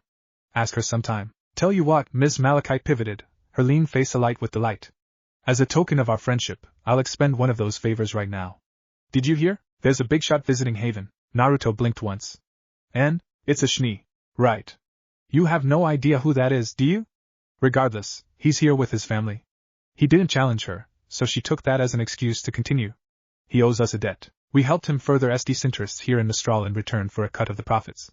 He never paid up. I already told you. His brow turned stormy. I'm not a loan shark. I'm not about to beat up an innocent man. Innocent? She ran a hand over his arm. Trust me. When you see him, you'll understand. Naruto batted it away, feeling filthy. You say tap, but how do I know I can trust you? Just tell him I'd like to invite him for a spot of tea.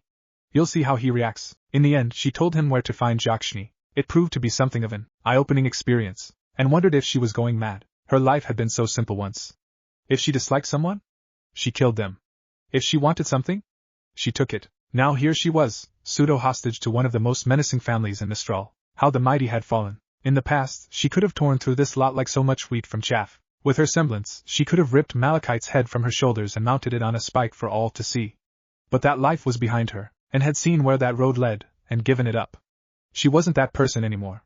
She liked to believe she was a better person for it. She had to. Even if she wanted to be otherwise again, she hadn't fought for the last 3 years.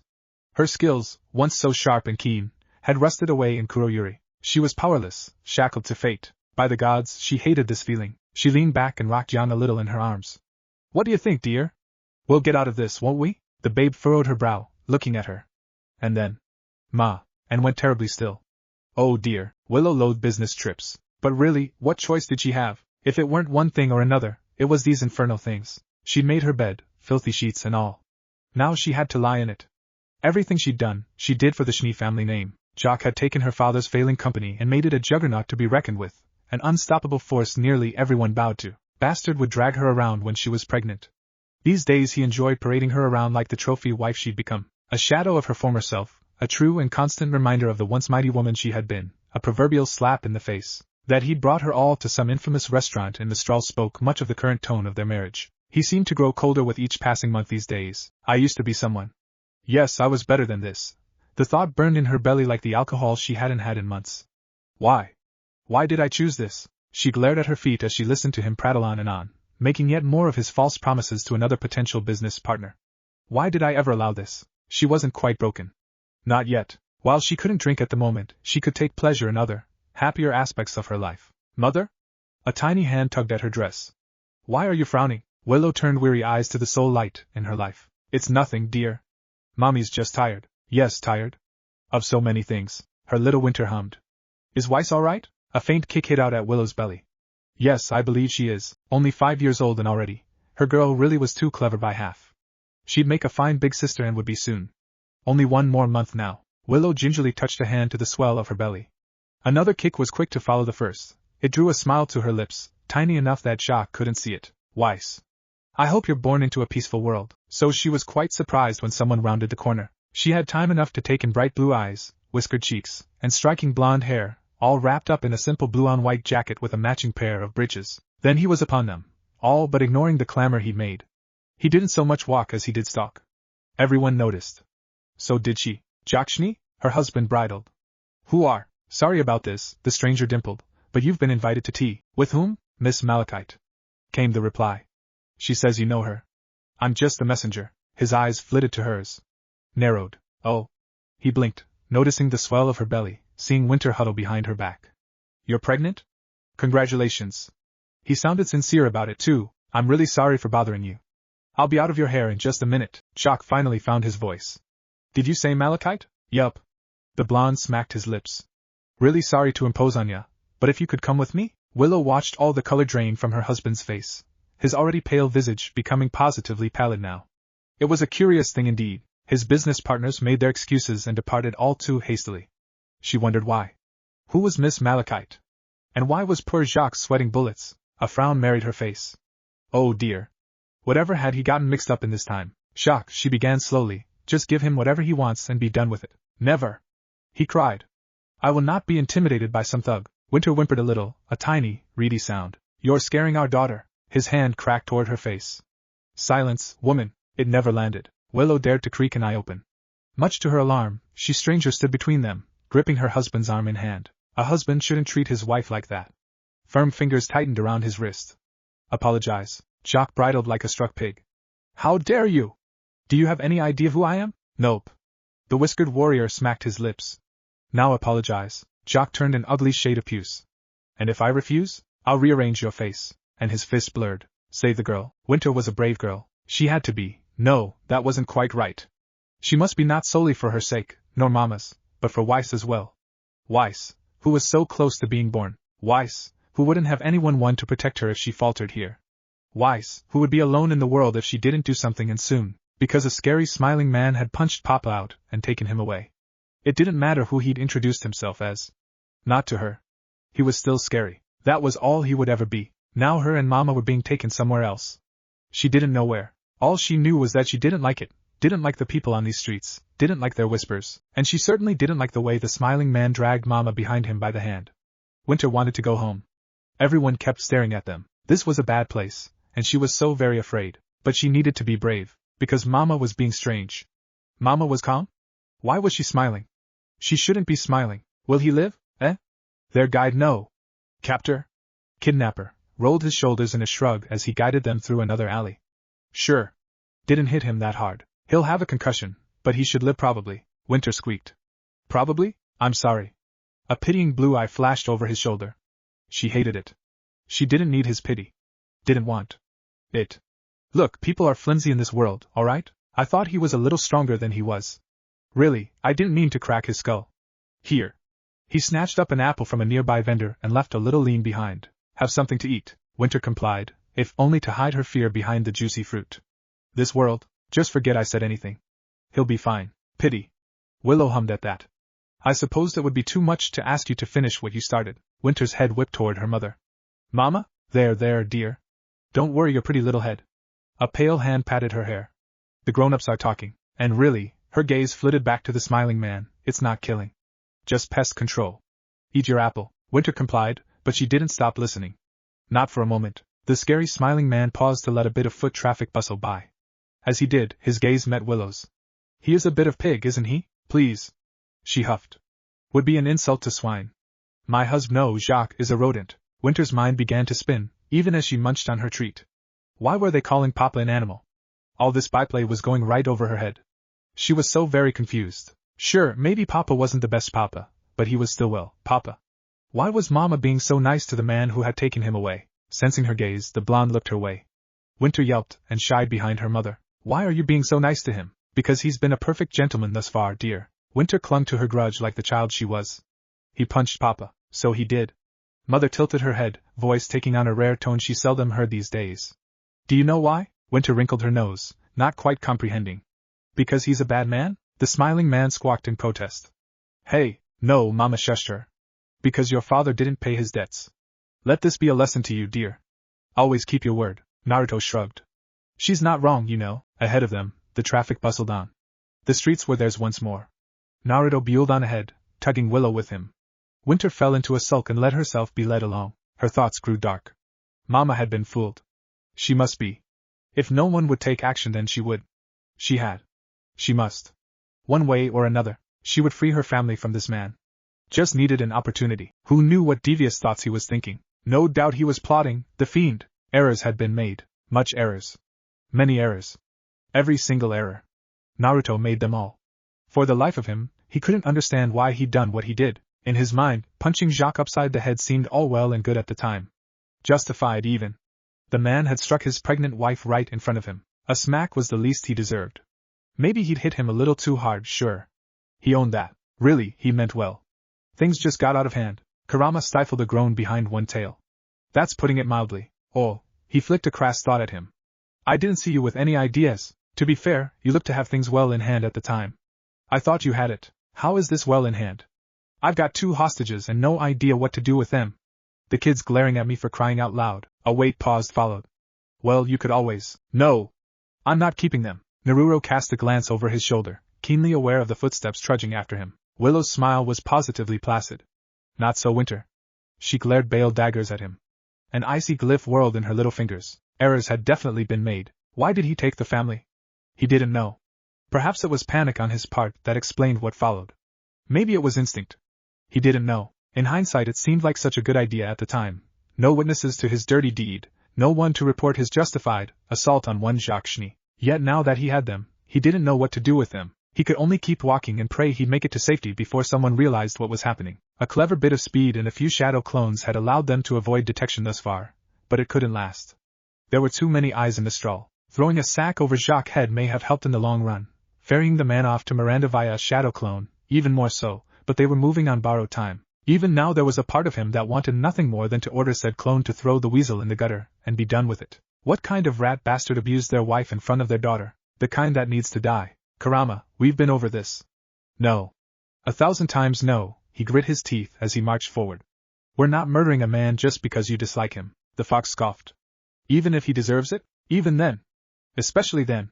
We'd be no better than Madara.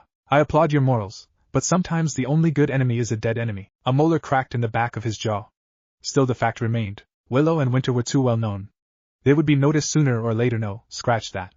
They'd definitely been noticed. Worse, the former wouldn't let go of his hand or cease looking at him as he tugged her along. A spark had come back into her eyes, as if he'd reignited something in her, breathed life back into the embers of a long-dead flame. He wasn't sure he liked the look of it. This wasn't fear. Naruto knew fear. He'd tasted it before. This was something else. Little Winter, though? Fear. All of it. She radiated terror, even as she tried to put on a brave face. When he looked back at her overlong, she tore her gaze away. Hey, Kurama, a low yawn. Are we the bad guys here? Suppose that might be true, from a certain point of view. A crimson eye creaked open in the depths of his mind. You all but thrashed a man in full view of his family. Now you've kidnapped said family and from their view, sent him off to parts unknown. Is it any wonder you've startled the? He hit his pregnant wife. Not sorry. I don't expect you to be, brat.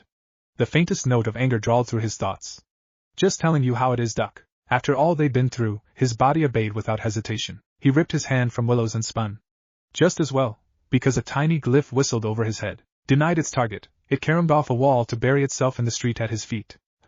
He flicked a glance at the responsible party, a seething Winter. What was that for? Her gaze was nothing short of surly. Let us go.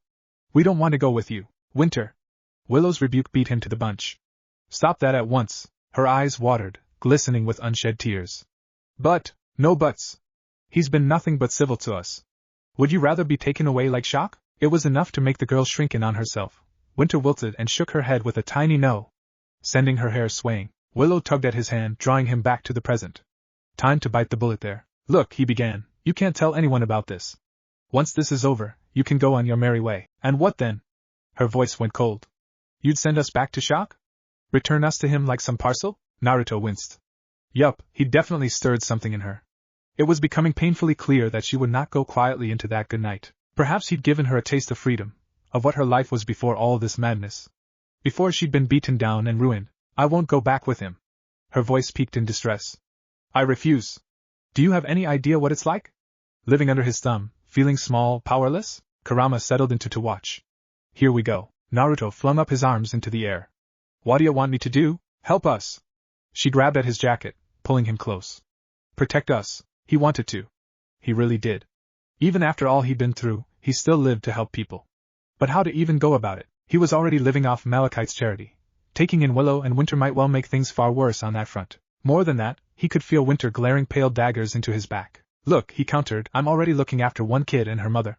I'm barely making ends meet as it is. Here at last, his words gave her pause. But only for a moment. I can pay you. A blonde brow quirked. Willow, say what now? You said you lacked for funds, yes? Her smile was brittle, desperate, the last gasp of a woman who'd gone too long without hope. Help me, help us, and the Schnee coffers will be open to you. When he didn't respond at once, that smile crumpled. Please. If you send me back to him, nothing will change. I'd sooner die than. A soft gasp brought him up short. She slumped and leaning against a nearby wall. One hand rested against her belly. Winter gasped. Naruto hissed out a breath. You have got to be kidding me. No way my luck is that bad. I'm sorry. Willow's smile was decidedly strained and yet oddly smug. I think all this excitement might have proven a bit too much for me. Naruto blinked. Once. Twice. Thrice now. Want to run that by me again? I said, she murmured softly. My water just broke. Of course it did. Why the hell not? He slapped a palm to his face. I know a girl. Yan wouldn't stop crying. It began as a whimper after her nap and escalated slowly but surely. It wasn't even a particularly loud cry, not at first. Merely the bawling of a babe who craved comfort. Almost as if she were afraid. Like she'd been spooked. But by what? When those pleas went ignored overlong, those whimpers became a wail. Louder and louder they grew, until it was all Anne could hear. Geez, what's gotten into you? She just couldn't ascertain the cause. Yan had been fed, taken a long nap, had her diaper changed, and she didn't need to be burped. She'd simply woken up and started squalling. There, there. She soothed, rocking her to and fro with gentle care. Realization dawned. You're all right. You miss your papa, don't you? Mistakes were made. Jan wailed even louder. Hey! It's alright. It was not alright. Not at all. How could someone so small have such a healthy pair of lungs? Too healthy, some might say. Healthy enough to make her eyes glow, and she was sure there was some secret at work there, and have the wind pick up when she cried? No way was that normal. Raven was of no help at all here. Malachite's men had brought her back after treatment, tucked her into bed, and told in well, demanded really that she wasn't to let her out no matter what. They'd even left a pager in case of emergencies. Apparently mob doctors were still doctors. Wah! Alright. Geez, you take after your parents far too much, and knew she wasn't a very good parent. There was a small part of her that wondered if she would ever make a good mother someday. But she was nothing if not determined. She was going to try, blast it, come hell or high water. Now if she could just calm little Yang down. Give her here. Raven's weak voice called from the bedroom. You gotta sing to her when she's like this, and perked up, somewhat startled to hear the bandit queen. Wait, you're awake? Since when? She slipped in and found her just like that, good-eye glowering daggers at her. Since now. She rasped, holding out an arm.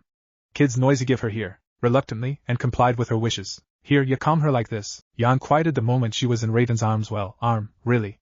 The ruined stub she had didn't really count. Still, the wounded woman cradled her daughter against one breast, and began to hum softly. For all her prickliness, her voice was the sweetest of music. Despite that, and couldn't help but wince. Was she really cut out for this? And where do you think you're going? Raven's glare pinned her when she made to leave. You sing too. What, me? Do you see anyone else here?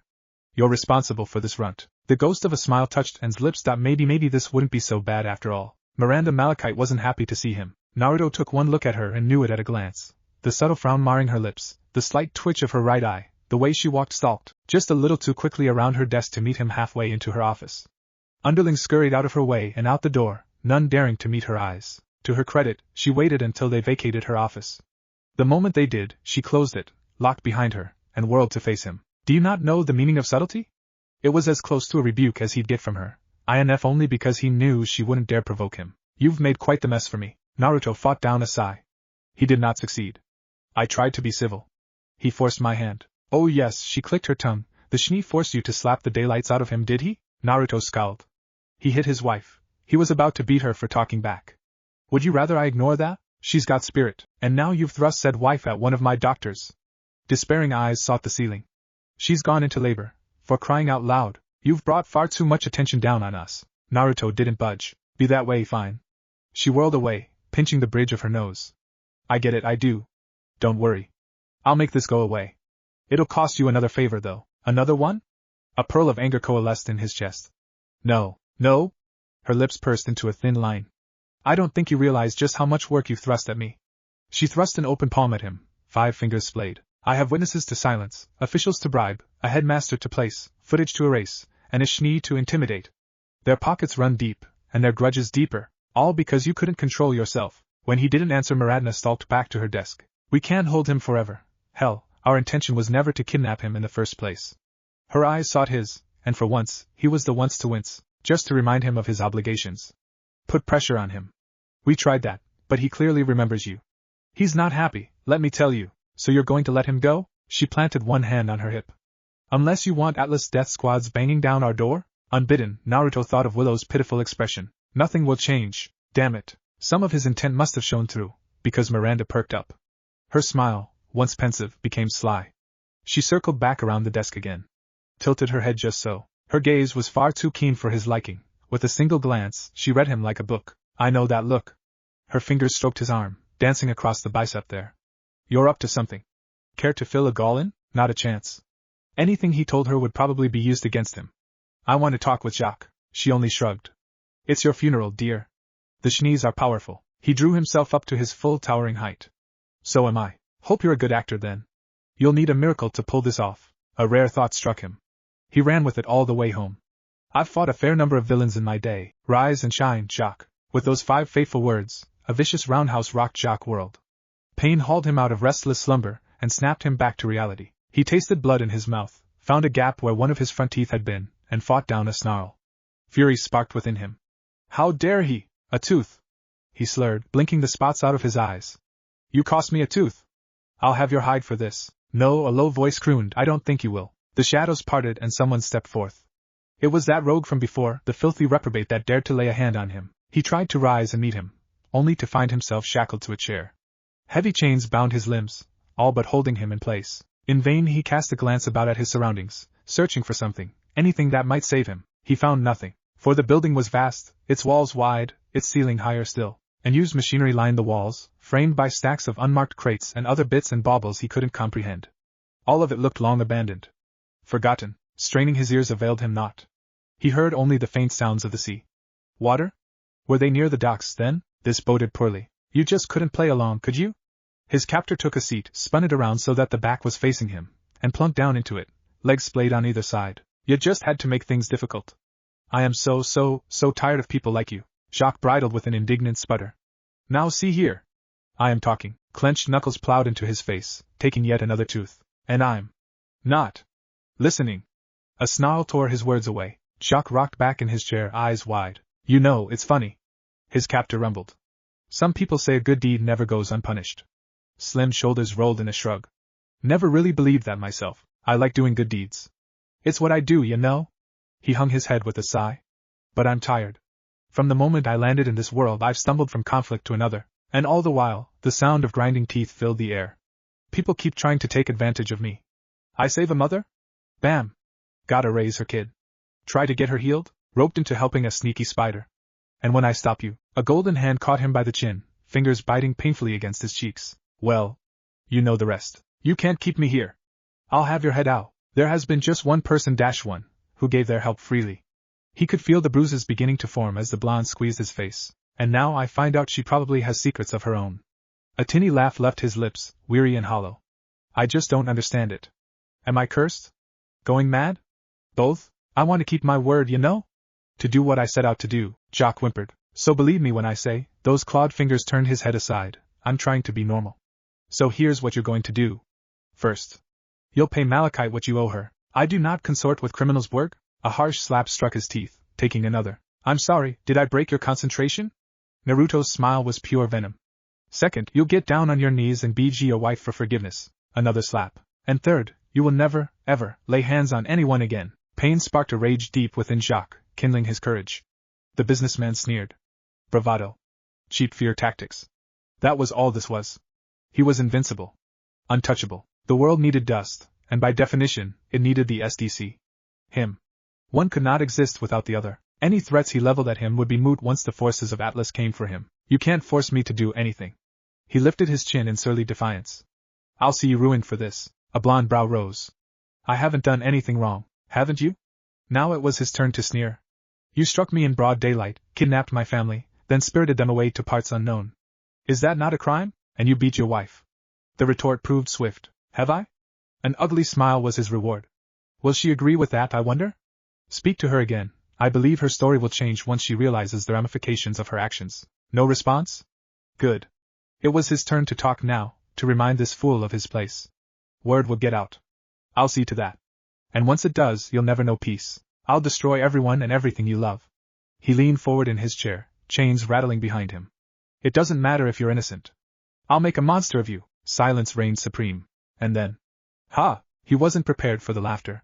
No demented cackle was this, no insane shriek of the damned or condemned. It was a soft laugh, all things considered, the rasp of a man who had been pushed too far at last. An alarm went off in the back of his head as said captor rose slowly from his chair. Yes, you will. He favored him with a pitying look. Maybe you're right, Kurama. Right. I understand now. Kurama? Jacques sputtered. What in blazes is a Kurama? Why are you telling me all this? Because, and here at last his captor smiled, I know you won't tell anyone, but I loathe you. Naruto's head bobbed. I know. Then this is nonsense. He spat in his face. You have no power over me. You're right. Much to his chagrin, the blonde actually deigned to pat his head. I don't. Blue eyes blazed red. But he does. Something shifted in that moment, his whiskers becoming darker, voice deeper. Physically he didn't change. His presence, however, did. An unseen weight filled the air, choking the very life from his lungs. Something far too old, too ancient, looked at him through those awfully scarlet red slits. He wasn't talking to this Naruto, no anymore. He was speaking to something worse. Far worse. A clawed hand slammed down on his shoulder and twisted, bending his arm out of place. Bone broke like so much kindling. Jacques tried to speak. All that emerged was a keening whine. You come to Murstel again. The berserk blonde leaned forward, fangs snapping in his face. In fact, you go anywhere in this world, preying on innocent people like your wife, and you won't have to worry about what the brat does. His mouth curled in a smile, old, ancient, and unbelievably cruel. Because I will find you, and when I do, I will eat both of your arms and then both of your legs. A clawed finger jabbed him just below the nose, hooking itself in one nostril. And then I will eat your face right off your head. Do you understand? He would too. Jock saw it in his eyes. Dread choked all thought. No, yes, came the answering purr. So you will be this armless, legless, faceless thing, won't you? Too many teeth. That smile had far, far too many teeth, rolling down the street, unable to even scream.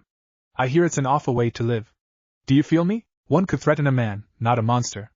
Jock took one look at those vicious slits and knew this would be his fate if he denied. Wealth, fame, power? None of it meant anything in the face of a monstrosity that was prepared to eat you if you offended it. He'd made a mistake, a terrible, horrible mistake, and it was too late to take it back. Please! Red eyes narrowed upon him, windows of raging wrath. On second thought, a flicker of gold was the only warning the Schnee received, then his world exploded. One moment he looked upon a man. In the next, a giant golden fox took its place. Large didn't even begin to define it. Its sheer bulk burst through the ceiling, spraying debris in every direction. It towered over him, looming large in the warehouse, livid eyes glaring into his. Hot, fetid breath blasted him in the face. 9 tails of ethereal light lashed at the earth, carving great furrows in the floor. Jock whimpered.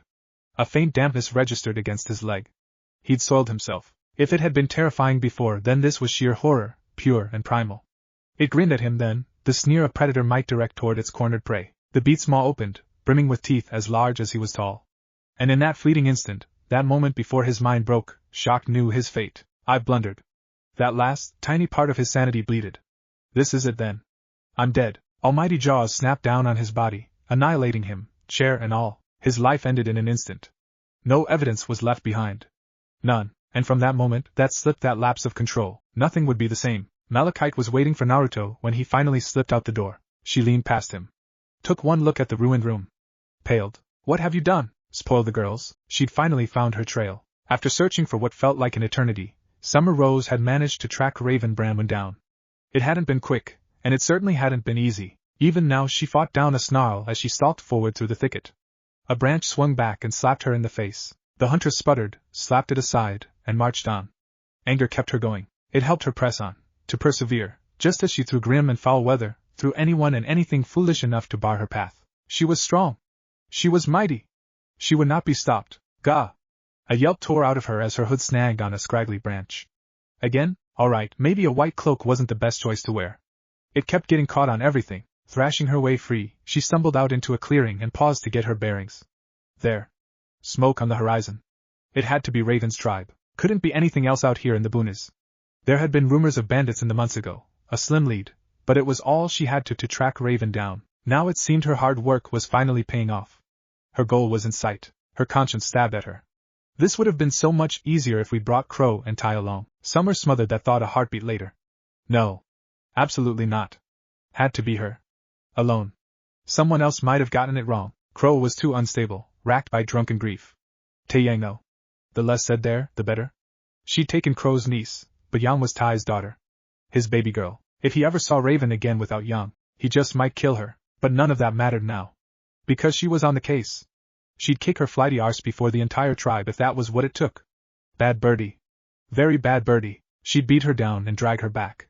It was too much to hope things would be as they were before, but she would see it done way or another. Team STRQ would be whole again. When I get my hands on her I will tan her hide? Summer trailed off as she rounded the bend. Mission accomplished. She found the tribe, but not at all as she thought it to be. From what Lil Raven revealed, she'd expected a sea of tents, a horde of raucous thugs, each a body she'd have to fight through in order to rescue Yang. She disliked the idea of killing people, much less unleashing her semblance on them, but it was for her niece, then she'd gladly bloody her hands. Such a tribe was nowhere to be seen. In place of what had once been a mighty fortress she found a broken gate, and a ruined palisade, each of which bore the telltale claw marks she knew all too well. Smoke billowed out beyond it, weak and faint, not at all from a campfire. Dread seized Summer heart in an icy fist. She slammed forward. No, within, it was worse. Only ashes and ruined bodies remained. Vultures picked over the remains, uncaring of her proximity. No. And there, in the center, where the main tent should have been, nothing but burnt rags, broken timbers, and No. She stumbled forward on numb legs. Her eyes took in the scene, trembling fingers peeling away the rubble. There was a broken cradle among them, pitted and scorched by flames. Summer fell to her knees with a wail. Willa looked smug, aglow with brimming vitality, practically preening she was, and Naruto knew why. Frankly, he didn't know how she pulled it off. Laid back in a hospital bed in little more than a nursing gown, and yet still she managed to look so very alive. Brow beaded with sweat, pale hair freed from her braid to cascade free round her shoulders, a tiny squirming bundle of pink nestled in her arms, wrapped in swaddling cloth. And yet for all that she'd never looked more alive, a testament to her spirit he supposed, she'd been in labor for nearly a day. If she was looking this lively now, it meant she was well on her way to recovering. I hear you. She didn't look up. Oh no, she only had eyes for her newborn daughter. Won't you come in? Kurama barked a laugh in his head. Sharp ears on this one. Naruto blew out a breath and slunk into the room. Warm white walls greeted his gaze, matched by a beige ceiling and cyan carpet. The color was certainly Mistral. Just what one might expect to find in an actual hospital. Malachite had connections, if nothing else. His gaze flicked to the man stationed in the corner, an older bearded fellow clad in patchy leathers, twin revolvers hanging loosely from his belt. A black spider proudly emblazoned on his neck all but proclaimed his loyalty. One of Malachite's boys, then. Was he guarding Willow? Or just making sure she wouldn't escape? Dark eyes fixed upon him, stern and unwavering beneath the intensity of his glare. Need something, boss? Blast. What was his name again? His last name started with an A, but he couldn't remember for the life of him. Ah. There it was. Take a walk, Ackerman. Whatever you say, boss. The gunslinger tilted his hat down to cover his eyes, pushed off the wall, and sauntered toward the door. A lazy hand waved through the air. Have fun with the missus. Willow squeaked, even as heat slammed into Naruto's cheeks. Damn it, Kenny! Merry laughter to echo out in the hall after him. I really hate that guy. Willow still wouldn't look at him. Heh. Widowed Willow. Has a bit of a ring to it, I'll admit. His right eye began to twitch. Aren't you being a bit blasé about this? Don't doubt yourself now. It needed to be done. His partner remained unapologetic. No body. No evidence. Simple and clean. Folks will ask after him. Let them. In that case, might as well break the ice now. How are you feeling today? Much better. Willow's mouth curled in a faint smile as the infant in her arms made a little noise. Aren't we wise? For all his exhaustion, Naruto found himself perking up. Just a bit. He edged closer. Is that her? It is. She preened as only a mother could. Would you like to say hello? Against his better judgment, Naruto found himself leaning in over her shoulder. His lips parted, but no sound emerged. Young at least, had been a few months old when Raven foisted him off on her. Why's she was so small? And pink. Very pink, bright blue eyes framed by a wisp of white hair alongside a fearsome scowl. Could a baby scowl?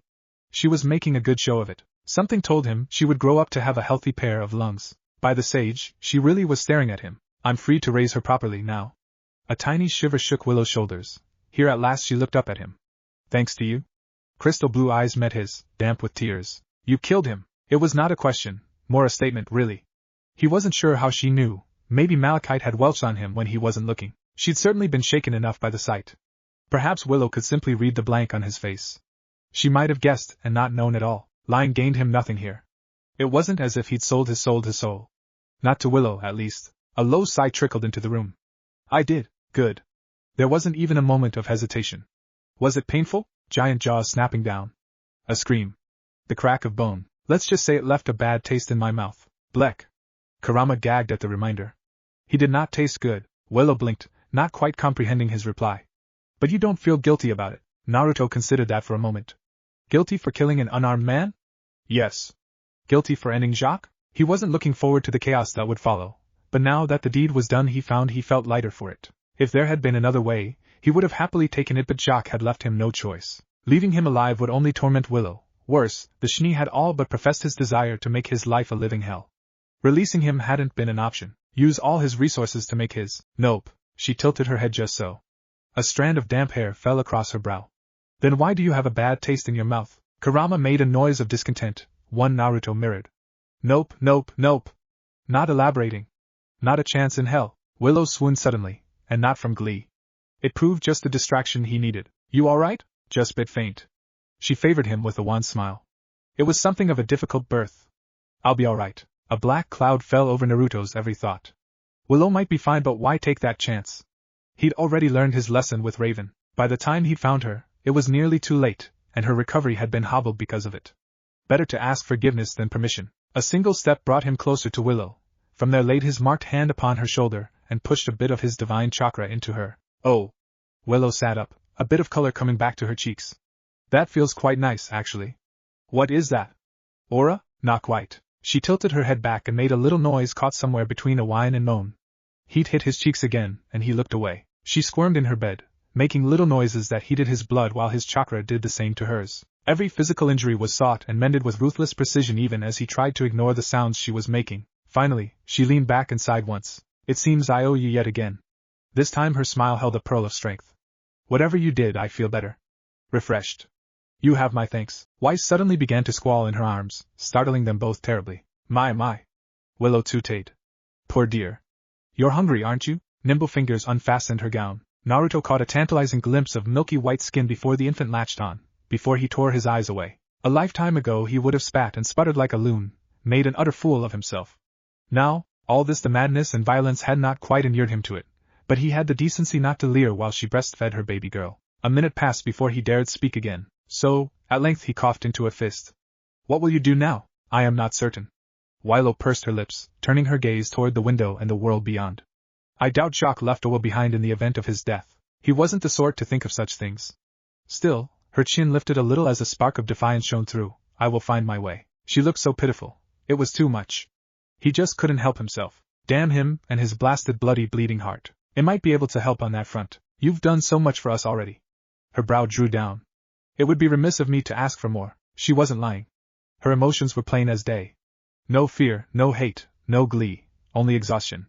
This woman was exhausted, all but drained in mind and spirit. His chakra may have given her a boost, but it could do nothing for her mind. Then consider it a favor. He tossed the words out carelessly, not giving them so much as a second thought. You can pay me back later. She chewed at her lower lip. I still fail to see how you can help here. Let's just say Jacques Schnee is about to do something right for once in his life. Long lashes fluttered in a slow blink. Once. Twice. Thrice. How?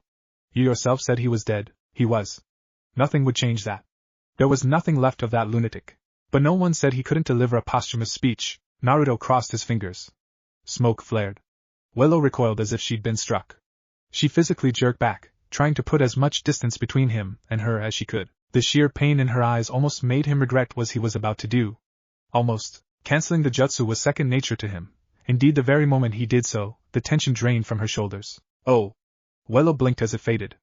That's quite the skill. How long does that last? Long as I like. He couldn't quite hide his smile. It's pretty useful. She didn't answer. Look, I've got an idea, but I need your help. He bowed forward to touch his forehead to hers, hands coming down over her shoulders. I need you to teach me. Willow made baffled willow noises, cutting him off.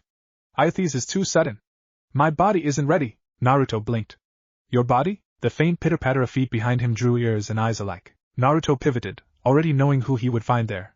Sure enough, little Winter Schnee glared back at him, hands balled at her sides. He tried to step back, but it was too late. She'd seen him leaning over her mother and jumped to the wrong conclusions. Why are you here?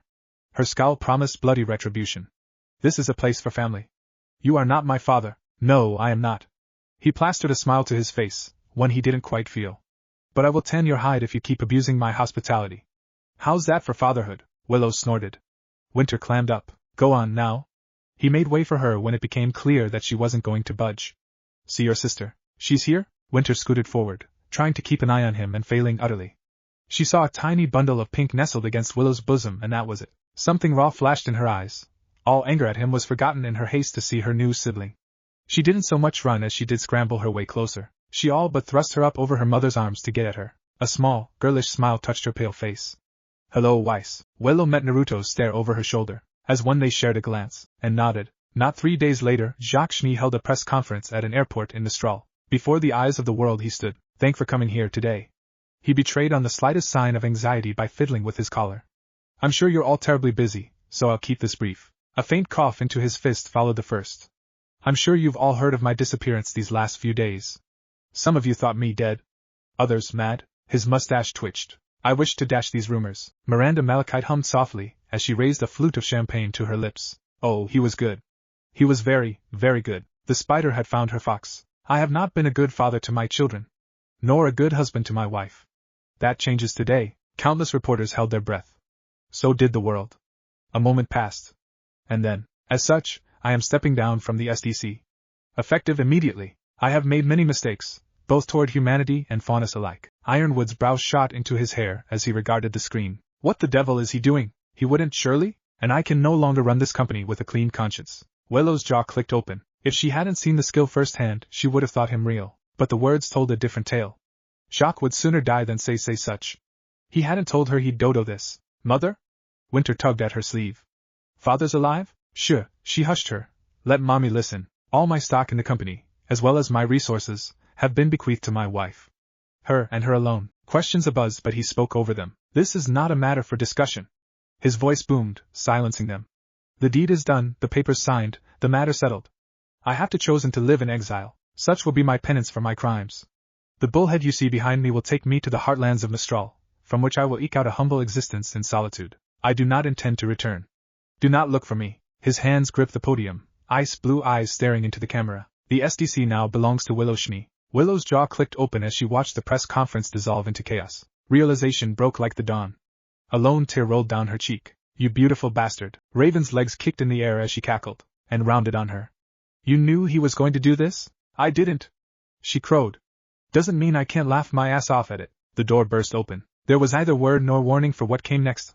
One moment they were at peace in their rooms, in the next all hell broke loose. A guard, some bald fellow whose name she couldn't be bothered to remember in the least, hurtled through, his neck hanging at an awkward angle, and jolted back with a yelp. Startled, Yang began to wail. In another life, Raven might have been a bit quicker on the draw.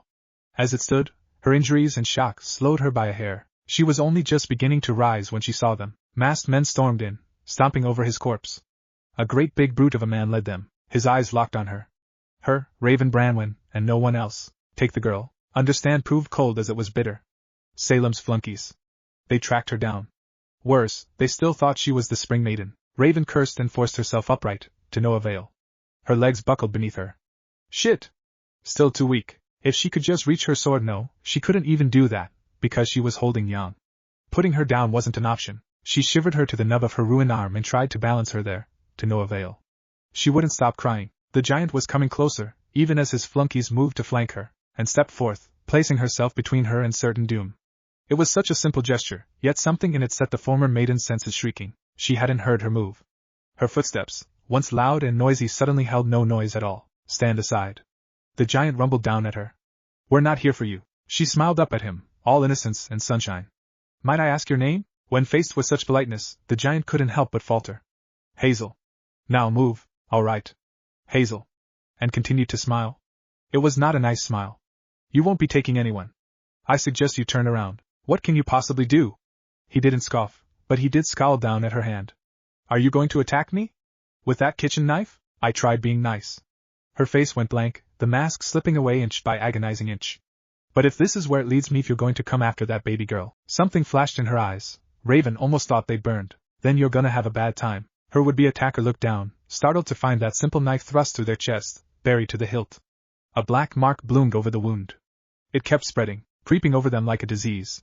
Pain raced in hot on its heels, 1,000 fire ants crawling beneath their flesh, all the while those shadow bands constricted, creeping up their throat, choking them. Raven winced at the sight.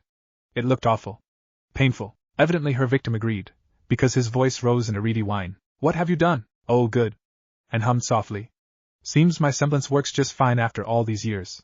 She touched a hand to her cheek as they crumpled to her knees, and here I was worried I'd lost my touch. Silly me, really. A hand dipped down, cupping their chin. Now then, I believe you owe me something. At her touch, the marks spread threefold. Hazel Reinhardt died screaming, so would the rest. Naruto stumbled in an hour later, feeling positively harassed. All right, pretty sure the ruse worked. He paused. Saw the bodies. What did I miss? More than you think, less than you'd expect. A familiar voice drawled across the room. Tell me you brought us something to eat. I'm starving. Raven was awake. Truth be told, he hadn't expected it, if only because she puffed up and glared at him the moment he opened the door, and sat off to one side, Yang nestled in her arms. Her smile was nothing short of beatific. Downright euphoric, really? He took one look at her face and frowned. Said frown deepened as he beheld the bodies sprawled across the floor. What did you do? Her smile wavered. All right, but you can't be mad at me. A muscle began to jump in his jaw, pounding alongside his temple. What? Did you? Do. Killed them all, that's what she did. Raven guffawed from her bed, earning a baleful glare. Seems little Miss Country Bumpkin over there can actually kick some serious ass when she wants to, and winced and resumed rocking Yang in her arms. I wouldn't go that far. Naruto tilted his near horizontal to regard the pink-eyed woman. He wasn't sure what to make of what he found there. She looked calm, relaxed in a way she hadn't been since they reached Mistral, a coiled spring finally granted release. Her eyes met his and didn't waver. She stepped to him, in spite of his frown. All right. Her head bobbed once. No more secrets. Naruto blinked. No more secrets? She took his hands in hers. Yup. No more secrets. It was too much. Naruto belted out a laugh. It felt good. Free. Seduce the girls, interlude. You wonderful man. Well. Now you've done it. I warned you. Naruto had all of an instant to hear Kurama's prophetic words, to brace himself, as certain doom hurtled his way. Then his consequences -1 Willow Schnee were upon him. She hit his chest at speed. The sheer force of her tackle drove him back half a pace. Such was her excitement that he actually had to catch her by the waist with one arm lest she go flying. The widow took full advantage of that and latched onto him for dear life with both arms, practically dangling off his neck before she righted herself. Her head buried itself in his jacket shortly thereafter. He heard her sniffle a moment later. Thank you? She babbled into his chest. 1,000 times, thank you. Heat flooded his face and he looked away, scratching at his cheek. You're still on about that? It was nothing, really. Hey, it was not nothing. She grabbed him by his collar, nearly smashing her forehead against his. Don't even think for a second it was, do you hear me? I won't have it. Naruto couldn't help himself. A bubble of laughter actually burst out of him. For a moment he thought the heiress might rear back and bite, such was her snarl. Who was this woman, and what had she done with Willow Schnee? Someone whistled behind him. He wasn't sure who. Raven pushed herself off the couch and stalked their way, the ghost of a smug smile on her pale face. Keep it down, will ya? Kid's trying to sleep. If you're gonna bang, get a room and let me join ya, bloody bird. Of course she'd take the chance to tease him. Naruto rolled his eyes, reached down, and winged a coffee cup off the table over his shoulder. It bounced harmlessly off Branwen's aura. Too little, too late. Judging by the half-lidded look Willow gave him, she actually seemed to be considering it, and choked and would have speared out her seat, if someone weren't sitting in her lap. Ignore that. Naruto heard Winter make a disgusted noise somewhere behind him. Mother, please. Not in front of Weiss. Yeah. Not in front of the kids. Winter tried to look back over her shoulder. You agree? And clicked her tongue. Hold still and let me brush your hair, kiddo. A pleased hum dragged itself out of the little girl's lips before she could snatch it back. All right, all right. Naruto took Willow's hand to placate her as much as in. Not so loud, eh? You'll spook Yang. Only then did Willow finally notice the mewling girl in Raven's arms. Oh. That's her then? Willow leaned around him to regard the baffled girl in Raven's arm. It's so nice to finally meet her, Yang burbled happily, the little traitor. My, what bright eyes she has. Willow ate it up, humming like the mother she was. Almost like they're glowing. Naruto choked.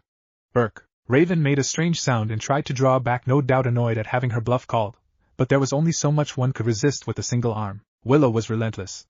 Even as she tried to withdraw, the Schnee leaned in, cooing softly. Such a darling girl.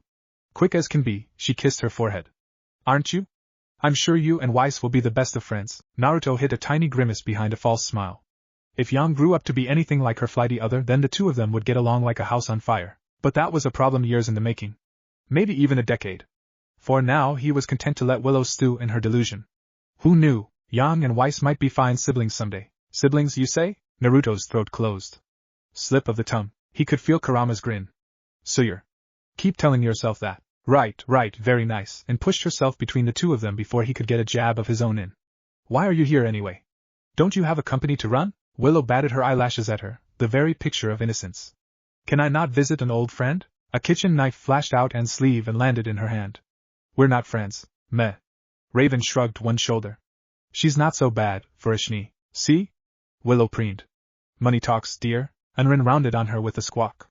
Traitor. Willow wholeheartedly ignored her. Instead she drew back and performed a little spin. Well? She preened as she came to a stop, eyes fixed on him in silent need. How do I look? Far healthier since he'd last seen her, that much was certain. Full of a vigor he thought long lost to her, those once dark circles were gone from her face, bright blue eyes alight with life and light, her hair drawn back in a loose braid, the better to keep little Weiss from grabbing it. And her smile, she looked genuinely happy. Good for her. So why did his heart hurt? Like a million lean. He managed, shoving the festering feeling down. She looked incredible, really. He just wasn't sure why he felt this way. It had been nearly 3 months since they'd seen one another, after all. Willow had been preoccupied with regaining control over the SDC and he, working off his last favor to Malachite. Something of a necessary sacrifice on both their parts. Time had been needed, both to grant Willow control over the SDC and allow the fervor of shock resignation die down. None had been able to find the man, nor pray him out of his self-imposed exile in Mistral. Doubtless some were still searching, but their efforts would avail them naught. There wasn't anything left to find. For all Remnant knew, Jakshni had disappeared off the face of the earth. Was it wrong that he took some small, ugly pleasure in it? There had been guilt at first, but now that he'd had time to dwell on the matter, he genuinely believed he'd done a good deed. Willow was already blossoming with him gone, and while Winter might loathe him for the part he'd played in her father's absence, it didn't change the fact that he'd made the world a better place. Winter could hate him all she wanted, but it was his hope that she and Weiss would grow up happier without his influence. It was enough. A sudden spasm of dizziness hit him, and he rocked in place, catching himself on a wall. It passed as quickly as it came, leaving him blinking black spots from his eyes. You all right? I'm fine. He clamped down on a yawn. Just tired, exhausted, really? He'd been pushing himself hard these last few months, but it had finally paid off. It felt damn good to finally have a moment of peace. He'd spent so long bouncing from one disaster to another for so long now, he'd almost forgotten what it felt like. To just be. For once, he could just breathe. Couldn't he? Had he jinxed himself? He wanted to close his eyes and just sleep through the week. Naruto held his breath. Nothing in the room exploded. No assassins came swarming out the walls. Naruto exhaled, shoulders slumping in abject relief. Well, alright. He muttered. Maybe my luck's taking a turn after all. Ahem. Naruto blinked, alarmed to fight 3 pairs of frightfully bright eyes glaring up at him, close enough to touch. Pink, red, and vivid blue. Not in anger but concern. Close. Why were they so close? Belatedly he realized why. Impossible. He'd only swayed for an instant. It couldn't have been noticed. He hadn't even said anything. Surely they hadn't seen, and was on him first. When was the last time you slept? 3 days ago. The silence was telling, but he didn't dare speak. He threw out a random number instead. Yesterday? It was the pebble that set off the avalanche. Aha! He's lying! Get him, girls. I'll go fetch a blanket. I've got his arm. In short order Naruto found himself wrestled down into a chair. He could have run, could have escaped at any time, but he just didn't have the heart for it. So what if he saw down? It wasn't as if he dozed off. He had far more self-control than that, he liked to think. Even so, he felt his eyelids begin to droop. No, nay, never. He was stronger than this, surely? Hey! He laughed. I'm fine. I don't do. He stifled a yawn with the back of a hand. Rest. Knock it off. Willow's hand traced his arm. There. Just lay back. Naruto heard Winter make a disgusted noise somewhere behind him, even as she held Weiss. Mother, please. Then her eyes drifted to Yang. Happy, giggling Yang, still in Raven's arm. Winter peered at the little blonde. May I hold her? The adults cooed. It was the last thing Naruto heard before he drifted off. Sleep was a sweet mistress, she came quickly. He dozed the rest of the day. Train the girls. Be wary with she who holds her words, for they are biting as a blizzard. Be wary when making deals with a sly spider. You're like to get tangled in their web. Beware the raven, for she is a flighty and often craven creature, prone to fits of madness. Be very ware indeed of the woman who once dipped her hands in blood, for they will never truly be clean again. But fear the fox above all. He's likely to trick you without you even realizing it, to win you to his side before you realize what's happening. Which is more dangerous, I wonder? The dagger slammed up at Naruto's throat. Less than a second to glimpse his reflection in that ebony steel, it, even less to move. And so he acted. Rather than retreat like any sane person, he slammed his head forward. Stainless steel struck the fortified metal of his headband and skittered hard to the right, forcing the dagger and the hand grasping it out of balance. He followed through with a grin, using the headbutt to carry his momentum forward, spin under the counterstrike that followed and thrust an open palm at their torso. His hand passed through empty air. Far from being disappointed, the whiskered warrior felt his spirits soar at the near miss. Fly now, when his foe grasped his wrist, using it as leverage to swing her body around, up, then over. An ankle smashed into the side of his neck, bending his head to the left, and producing an almost pleasant ache. This time he couldn't quite contain his grin. He flicked a kick of his own her way, only for her to meet it with her knee. For all her speed, she was still weaker than him, however. He heard the creak of bone and felt her aura sizzle. The impact drove her back half a pace. He used the brief lull to harry her, striking at her vitals. She dropped flat to the floor and swept his legs.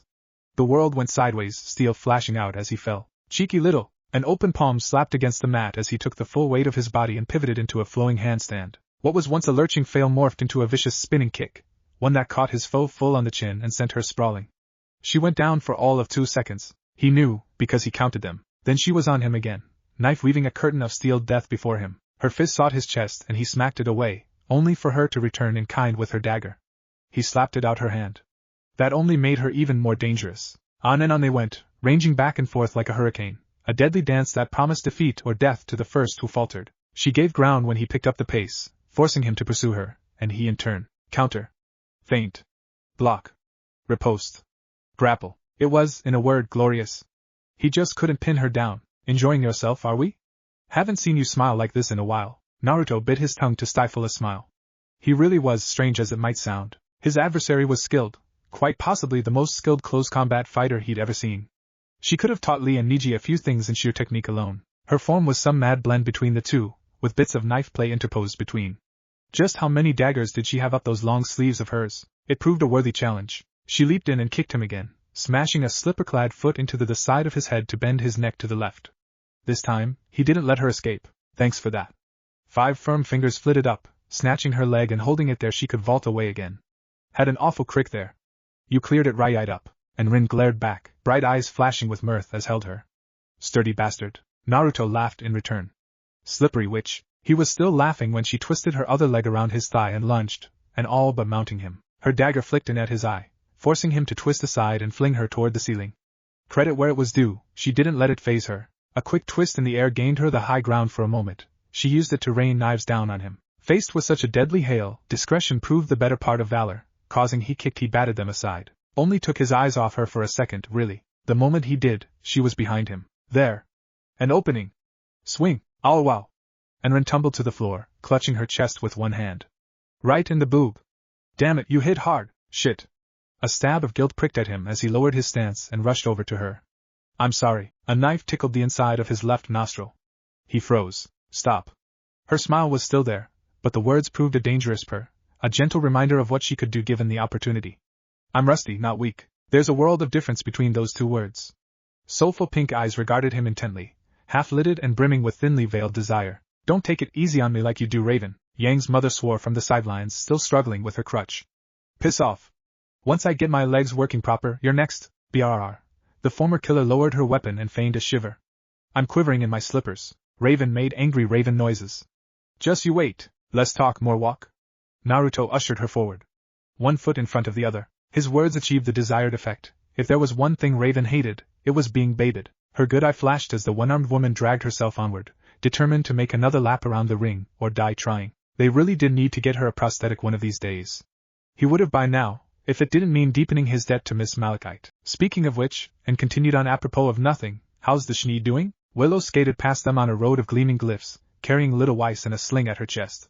She was the very picture of poise, and clicked her tongue. And they say my semblance is broken. Naruto hid a smile behind one hand. Miranda had been as good as her word. Raven was all but recovered from her injuries. Still, it would take time for her to walk without excruciating pain, much less train herself back the fierce fighting form she'd once had, until she could fend for herself without falling over every 5 seconds. Well, better safe than sorry, as they say. Really, what was 6 more months compared to that? In truth, he didn't care, so long as Yang was kept safe. An underground gym sounded cliché on paper, but where else could they go to train? And was rusty after years of peace while Raven remained a wanted woman, which made him wanted by association. His agreement with the Malachites didn't exactly do wonders for his reputation. Really, Willow's prestige wasn't much better than theirs. Head of the SDC or no, she could hardly be seen with them. Honestly, the only ones who could even be remotely called clean were. A hand tugged at his sleeve. Ahem. Naruto looked down. Speak of the devil. Winter glared up with baleful blue eyes, cradling Yang in one arm. The little blonde was all but thrashing in her grasp, determined to escape. Didn't take much to guess why. Winter was a good babysitter when it came to looking after Yang and Weiss, but Yang was every bit her mother's daughter. In short, she's getting fussy again. Wants you. He quirked a blonde brow. Does she now? Her right eye twitched. Take her this instant, or so help me, I will stab you in your sleep. Duh! Yang cried and flailed pudgy little arms at him, heedless to the byplay between them. Up, up! He took her with a smile and one last parting jab. You know, Winter, if you keep scowling like that, you'll crack your face. Winter flipped him off, huffed, and stalked over to her mother. Poor girl. She really was too easy to tease. Maybe Raven was rubbing off on her after all. I think she's warming up to you. Sarcasm does not become you, Kurama. A rueful smile touched the corner of his mouth. Even now, more than a year after the fact, he wasn't quite sure Winter would ever forgive him for what he'd done to Jacques. He wondered if she ever would. Monster or not, the man had been her father after all. She had mourned him in her own way, grieved as her mother hadn't. In many ways he'd deprived her of her future. Nothing short of time and affection could mend that wound well, that, and maybe a few gifts. Ought to stop by the bookstore later and get her something. That might help out. Duh! Yang got a handful of his hair and yanked, demanding attention as only a toddler could. His gaze swung back to the lively little lass and found a few stray strands of golden hairs in her hand. She waved them about like a badge of honor. Lilac eyes sparked with intermittent bursts of violet flame as she grinned up at him. Gods, she was growing so fast. Who's Daddy's strong little girl? He cooed and nuzzled her nose with his own, drawing a giggle from his ward. You are. Yes, you are, boop. She swatted him on the nose hard enough to make him see stars. It drew a startled blink from him, his eyes narrowed. Then his fingers danced across her ribs. This means war, Jan squealed. Tickles, and scroll clicked behind him. Great. Another photo for the album, you've gotten better at this. She sidled up to him, leaning against his arm. Not bad for a first-time parent. Really didn't ask to be a parent, but meh. He shifted his grip on Yang and tucked her into his chest, letting her play with his jacket. Maybe it's not so bad, and quirked an eyebrow. You did not just say that. Shadow clones, remember? Yesi. She fell silent for a moment, and he with her, a comfortable pall broken only by the sound Raven's laps, Little Winter's training, and Willow's glyph work. Neither spoke. It felt nice. Not perfect, nothing in life was, but still the serenity was his. He knew it couldn't last forever, but there was a part of him that wanted to cling on to it regardless, hold to it with all of his heart, which was why it came as something of a shock when it stood on her tiptoes, leaned up, and kissed his ear. Would you like a son? Naruto's brain fizzled, his face burned red. Kidding. She danced away, grinning like the cat that caught the canary. I'm kidding. A merry pink eye shone over her shoulder, as she sashayed to a safe distance. Or am I? He didn't think she was. There had been something in her words just then, a hint of longing he'd almost missed. She wasn't pulling a malachite on him, was she? He could hear her heart racing in her chest, but as ever, her emotions were a tangled knot he couldn't hope to decipher. Miranda made sense, at least, and just confused the hell out of him. How about another round? As though sensing that very thought, she pivoted to face him fully. Why do you say we make a game of it? He handed a Queen Yang off to a shadow clone and bid his doppelganger step back. I'm listening. If you manage to knock me on my ass in the next 30 seconds, I'll watch Yang and the girls for next, let's say, 2 days. Let you get some sleep. When he didn't interrupt, her smile gained an edge. Sounds fair, right? But if I win you have to take me to dinner. His lips pursed in a thin line. This sounds oddly skewed in my favor. Here, I'll prove that I can handle you. She spread her arms wide. Hit me. Full strength. I'm ready this time. Naruto winced, imagining it. Bad idea, even for you. I'll tear you apart. She grinned, and it was the smile of a killer. Chicken? And no, he shook his head. I'll break you in half. Coward then. She was baiting him, and he knew it. Still stung though. And Ren flapped her hands at her sides and made clucking noises. Black, he snapped forward. His fist slammed into an open palm. Kurama chortled. Well, that's certainly something. Naruto disagreed. How did you just survive? She hummed a little, black marks still scrawling across her skin, swarming up her neck and chin, and now her face like eldritch vines. Told you I don't break easy. My semblance ain't a one-trick pony, Buster. It makes killing easy and all, but it also gives all sorts of benefits including strength from each kill. Her eyes flashed as those writhing marks continued to creep up, lending her visage an almost demonic appearance. Care to guess how many guys I offed when they came for Raven and Yang? Her voice took on a merry, almost lilting tone. There were an awful lot of them. Oh, Naruto swung at her with his other hand. She caught that too. Barely. He could see the sweat beading on her brow, but still, she held him, if only for a moment. It was enough.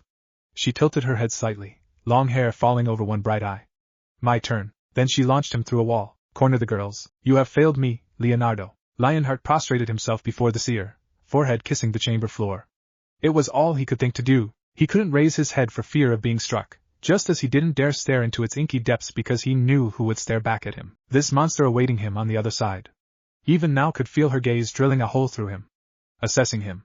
Judging him. Damning him. Would today be the day? Would she strike him down? Would he finally be free from Salem at long last? I'm still searching, my queen. He babbled into the floorboards. I am ever your loyal servant. Loyal, You have a strange definition of the word. Her dark voice cooed through the seer, smooth with silken menace. You've already failed me twice now, Leonardo. First with Tyrion in the Brahmin tribe, then with Hazel in Isdal. Each time my dear, loyal servants worked with you they died. He heard the grim slithering tentacles shift above him, ready to lash out and strangle him at the slightest provocation. Why, one might be forgiven for thinking you've turned against me. Have you, Leonardo? Fear spiked through his chest. No, never. He yelped. I can handle this, you'll see. I'll find the maiden. There is a saying I've grown rather fond of over the years. The seer tilted just so, regarding him with its inky depths. Once is happenstance. Twice is coincidence. 3 times is enemy action. Do not fail me a 3rd time, Leonardo. If you do, the seer's tentacles shot out before he could react and wrapped round his throat. Your Grace, please. He grasped at them to no avail. They tightened around his throat, squeezing viciously. His world darkened around the edges, and the pressure eased. Remember, little lion. There is nowhere you can run. Nowhere you can hide. Nowhere my Grim cannot find you. He fell to his hands and knees, gasping for air. Of course, Your Grace. I'll succeed. You'll see. The seer did not respond to his fervent cries.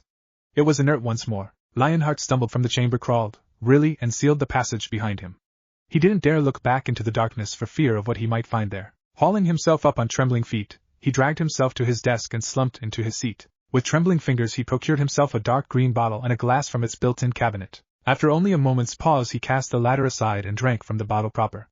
Even liquid courage couldn't fortify him. Ashbin on one side, Salem on the other, and him, trapped in the middle. By the gods, he had to get out of Mistral soon. Forget being the bloody headmaster. Let someone else have it. Anyone else. How was your day, dear? Miranda Malachite looked far too smug for Naruto's liking. He knew it at a glance. One look at her smiling face, and he knew exactly how this meeting would go. Sat in a simple high-back chair behind her desk, she smiled at him, crossing one slender leg over another. And what she was wearing, well. His mouth went dry. Clad in a little black number of a dress that clung to her every slender curve, she lounged before him, every bit at her ease. Huh, that dress really did go nice with her golden hair. Won't you come in? She crooned, drawing out the last word. Do close the door behind you. He did so warily, refusing to rise to her unspoken challenge, whatever it might be. Careful, Kurama cautioned, she's up to something. Yeah, no kidding. I understand congratulations are in order. The boss of the spiders smiled at him. It didn't reach her eyes. You've earned some peace and quiet after that Schnee fiasco. But how long will it last, I wonder? Her left leg moved, crossing over the other. How long until the next problem comes along? What then? Ah. Here was the hook then. But where was the bait? Did you need something? Anne's watching Yang and Winter. I've got things to do, I'm sure. Her smile grew an inch. You've been a very busy man these last few weeks. Pointless prattle. Is there a point to this? No need to be so tense. Miss Malachite hid a giggle behind her hand. I didn't bring you here to berate your accomplishments. On the contrary. I have a gift for you. As she spoke she reached beneath her desk and came up, bearing a violet case in hand. An odd emblem lay engraved into it, like that of a gear. He didn't recognize it. I promised I would see to it that your friend nursed back to health. Her hand stroked the case as one might a dear pet. Think of this as another step on the road to recovery. She opened the case and pushed it across the desk for him to see. Against his better judgment, Naruto stepped forth to peer into its contents. A rare whistle of surprise escaped his lips. He'd expected a sword, treasure of some kind perhaps. This was neither. He found himself staring at an arm, gunmetal gray. It was a fine facsimile of the real deal, its joints intricately carved, the base perfectly forged to slot into one's elbow. A hidden mechanism of some sort lay hooked into the wrist, and he'd bet his headband a blade lay within. Probably poisoned. Right up Miranda's alley. He wouldn't put it past her to have some other crazy contraption in there. I take it this is for Raven, then? Miranda preened. It is. He reached for it. Ah. Miranda snapped the case shut on his fingers, drawing an angry hiss from him. I want something in return. Of course you do. He rolled his eyes. I already told you, I'm not your dog. I have a proposal for you. She stood and circled the desk, planting herself firmly between him and the artificial arm. A favor for a favor, as it were. She pressed her rear against the wooden frame, gripping it for some semblance of balance, or perhaps some other reason, he knew not. Surely I'm owed that much. His brow began to twitch. Oh, and now? I just said don't do those. Miranda pushed herself off the desk. You'll like this one. And what's that? She laid a hand against his, laced her fingers within his own and moved them to her toned stomach. Traced her slender belly and dragged her fingers downward. The invitation was obvious. Naruto's throat closed, and not at all from disgust, but the sheer audacity of her request. He swallowed to clear it, yanked his hand away and coughed into it. Now, you must be joking. Please let her be joking. Not at all. Malachite stepped in, pressing the fullness of her form against him. It needn't be now. I can wait a week for you to decide. When he didn't respond, her smile gained an edge. I'll tell you now, you won't find another arm like this in Mistral. I went through quite a bit of effort and considerable expense to procure it, all without being asked. Don't I deserve a reward for taking the initiative? From whom? She grinned up at him. You, of course. Who else? He glared at her in return. Not the time for jokes, Miranda. An old friend with an interest in technology. She tittered at the bleak look he gave her. Come now, allow a lady some secrets, darling. When she paced away to her desk he almost sighed in relief. Less so when she came back with a pair of large mugs and a long, deep blue glass bottle. Here. Let's drink on it. She offered one such glass to him, and handily claimed the other for herself. A deft flick of her fingers uncorked the bottle. From there he was left to scowl as she poured for him, then herself.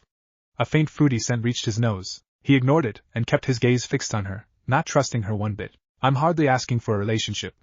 She drank deeply from her own glass first to assuage his concerns. See? It's fine. Just one night, and we'll see where it goes. Not enough? Fine. Her fingers danced over his chest. I'll sweeten the pot for you. She leaned in and stood on the very tips of her toes, lips brushing the outer lobe of his ear. I know who sent that band of goons after your lady friend. Her whisper sent an electric shock through him. My little birds finished tracing their scrolls just this morning. Give me a name. She hummed and took another drink.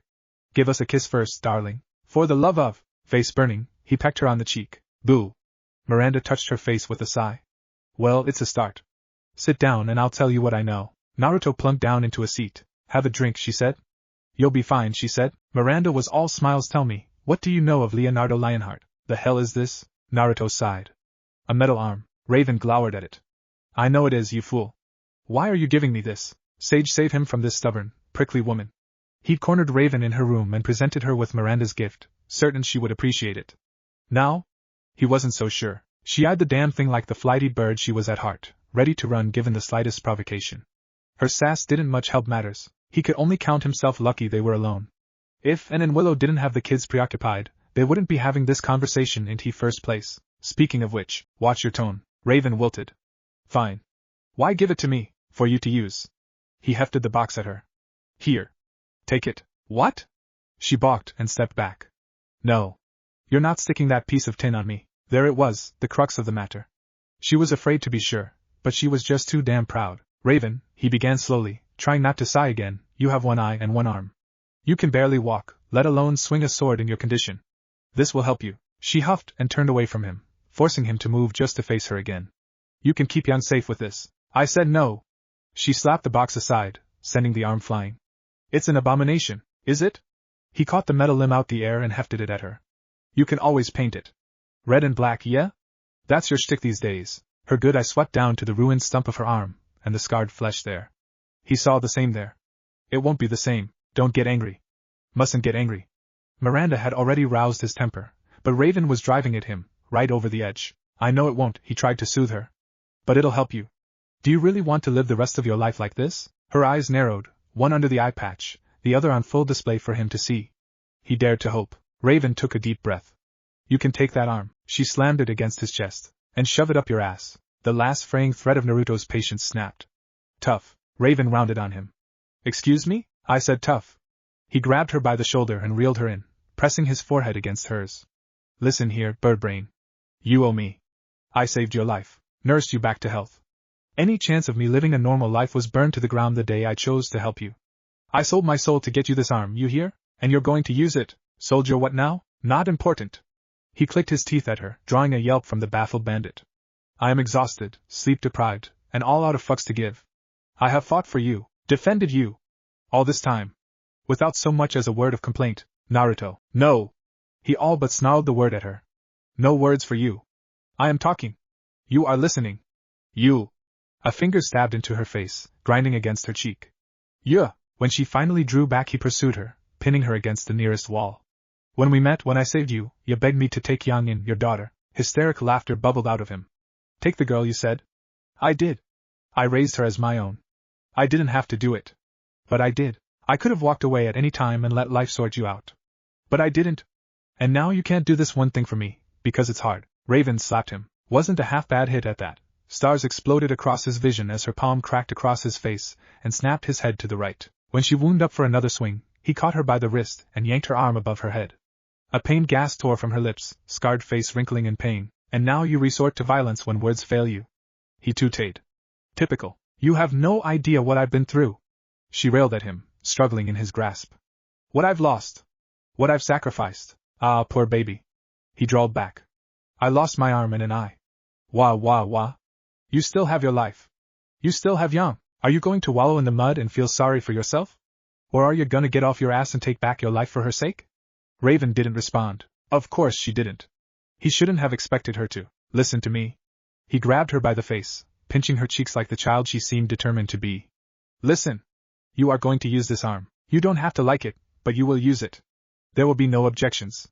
If I see you tomorrow without it, I'm gonna sicken on you. Do you understand? She mumbled something under her breath. Didn't quite catch that. He hissed. I said, do you understand? Raven nodded once. A tiny, tremulous thing, but he saw it all the same. Good girl. He released her and patted her head. Now then. I have a lion to interrogate. Raven watched Naruto stomp away. She reached one arm out after his fading form. Wait. There are things I should tell you about Yang. She could have said those 10 words. Should have. Now was the perfect time, but she didn't. At the end of the day, Raven was a coward, now as Shed had always been.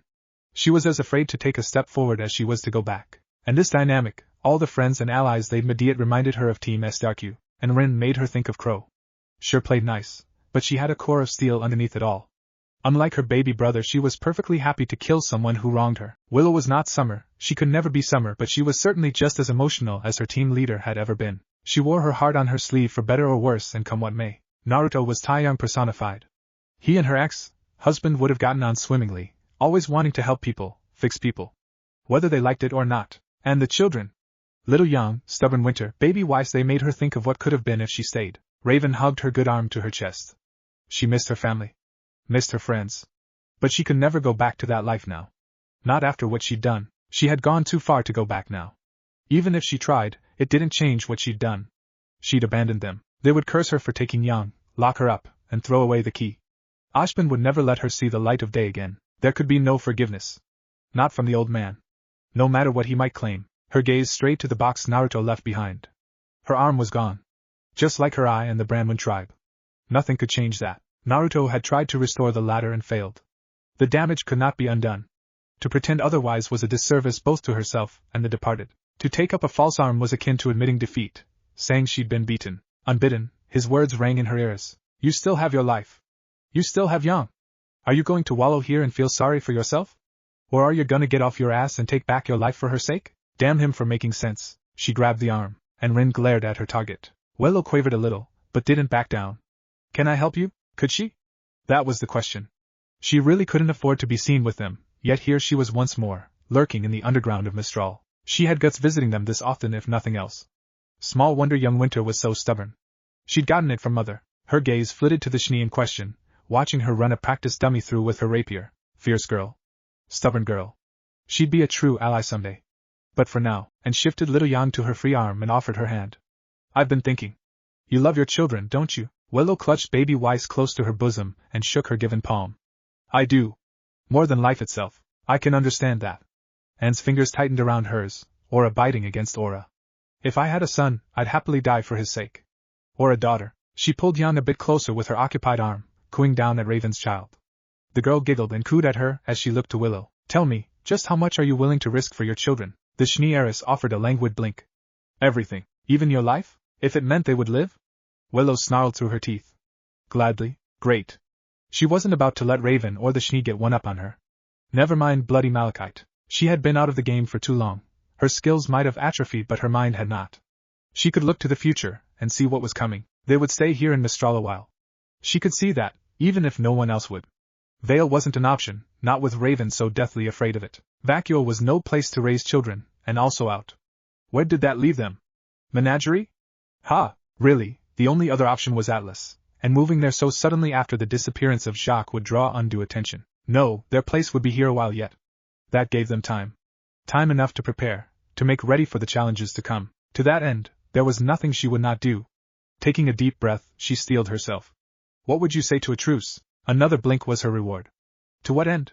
What do you want? And told Willow precisely what she sought, frankly, in no uncertain terms. For his sake, then? With those words, Willow's scowl shattered like so much ice. I would like that very much. But how would we go about it? She offered her a grim smile. Naruto's been too stressed lately. I was thinking we might help him relieve some of that tension. Together, Willow's face went red. Oh my, Lionheart kept drinking. He drank and drank and drank some more until all the worries of the world finally fell away. No calls came for him. No one disturbed him. Just as well that he'd refused all visitors and calls today. Even if by some miracle someone had made it here, he would have turned them anyway. Here in this moment he didn't want to think of Salem or Ajban, or anything at all. He just wanted to forget. All of it. Every bit of it. Everything. With wine came memories. Old memories. Painful memories. Where had he gone wrong? He'd been strong once, back in his younger days. Brave. Downright courageous. He'd worn the name of Lionheart with pride, facing down any foe he came across no matter how the number or size. Back then he was one of the few who argued for taking the fight to Salem's very doorstep, determined to tear her out of remnant, root and stem, to be rid of her. Ignorance was bliss. What a fool he'd been. Leonardo Lionheart, king of fools. In hindsight he should have known. Ojban always deflected, always spoke of holding the line, of waiting for the opportune moment to strike that perfect instant which never came. It didn't matter how many maidens they gathered, or how strong the kingdoms became. There was always a reason. Always an excuse. Ever an argument to abstain. He became impatient. He, and the old spring maiden both. Together, they'd opened the vault. He'd asked Jin the question. Knowledge was power, as they say. That knowledge broke him and her both. His courage abandoned him in that moment. Mistral's maiden hung herself shortly thereafter, unable to live with what she'd learned. He was too much a coward to try, and then the demon herself came to his doorstep, and he was lost. It wasn't fair. Now he had failed her twice, and this third promised to be his last. He couldn't find the spring maiden. She must have known he was hunting her, must have gone to ground to hide. He'd not heard so much as a whisper from anyone. She might even be out of the city entirely. What would he tell Salem? Gods above, what would he tell Ojban? He'd been putting off his calls for days now. Lionheart was still despair when a short knife burst out of the shadows and set itself to his throat. Cold steel prickled his skin. The bottle fell from his fingers and shattered upon the floor, spraying wine every which way. It looked like blood. Scream, a soft voice hissed in his ear, and I cut your throat. Understand? He nodded fervently. Why yes, of course. Who are you? A grow answered dim. You don't know me, but I know you. You do? He dared to look back, up now, at the terror before him. Hello, headmaster. A blue-eyed blonde with whiskered cheeks leaned over him, grinning from ear to ear. It's so nice to finally meet you. Let's have a chat, teach the girls. Leonardo Lionheart squealed like a struck pig. In all fairness, he had ample reason to. Mercy. Please. Have mercy. Mercy, headmaster? A blue-eyed blonde demon with whiskered cheeks leaned over him, grinning from ear to ear as he pressed a knife to his throat. Is that what you want? You weren't very merciful to me and mine. Oh no, you've been the exact opposite of merciful. Leonardo tried to speak. All that emerged was a strangled whimper. Fate had finally caught up to him, all the karma for the lives he had taken, all those huntsmen and huntresses he'd sent to their deaths, all the children that mysteriously went missing under his watch. He could see their ghosts now, looming behind this furious young man. There were so many. More than a few whispered in the blonde's ear, silently urging him on. The rest gazed upon Leon one and all and demanded vengeance. Retribution. Justice. He wondered if his would-be killer could see them. Hear them. Probably not. But he could. Just looking their way terrified him. He imagined their icy fingers wrapping around his throat, ready to squeeze, to end his life as surely as the knife to his neck. He wanted to run. Run, flee, fly, any other word that involved getting the bloody hell out of here. Away from this absolute demon holding him captive. But he couldn't. To move was to die. Behind him lay a glass window and below it, a massive drop that only the most hardened of huntsmen could survive, and he was far past his prime, but before him lay the knife. If he pushed forward he'd lose his head, ergo, death. He didn't want that either. Stalwart, he trusty weapon, was utterly out of reach. He knew he'd never reach it in time, and even if he did, he doubted the wrist-mounted dust launcher would do much good in close quarters like this. No, he was well and truly boned, make no mistake. Well? The blond man whose name he still didn't know hissed at him. What'll it be? Cry or die most likely, whichever came first. Alas, the latter was looking ever more likely with each passing moment. Whoever you are, he swallowed once, tried to master himself, and when that inevitably failed, he began to gibber like a madman. Whatever you want, whatever I did to you, I'm sorry. I can pay. I swear I'll pay. I don't want your money. The knife nicked his jugular, leaving a thin line of blood to bead against the blade. I want answers, and possibly your head on a spike, depending on the nature of said answers.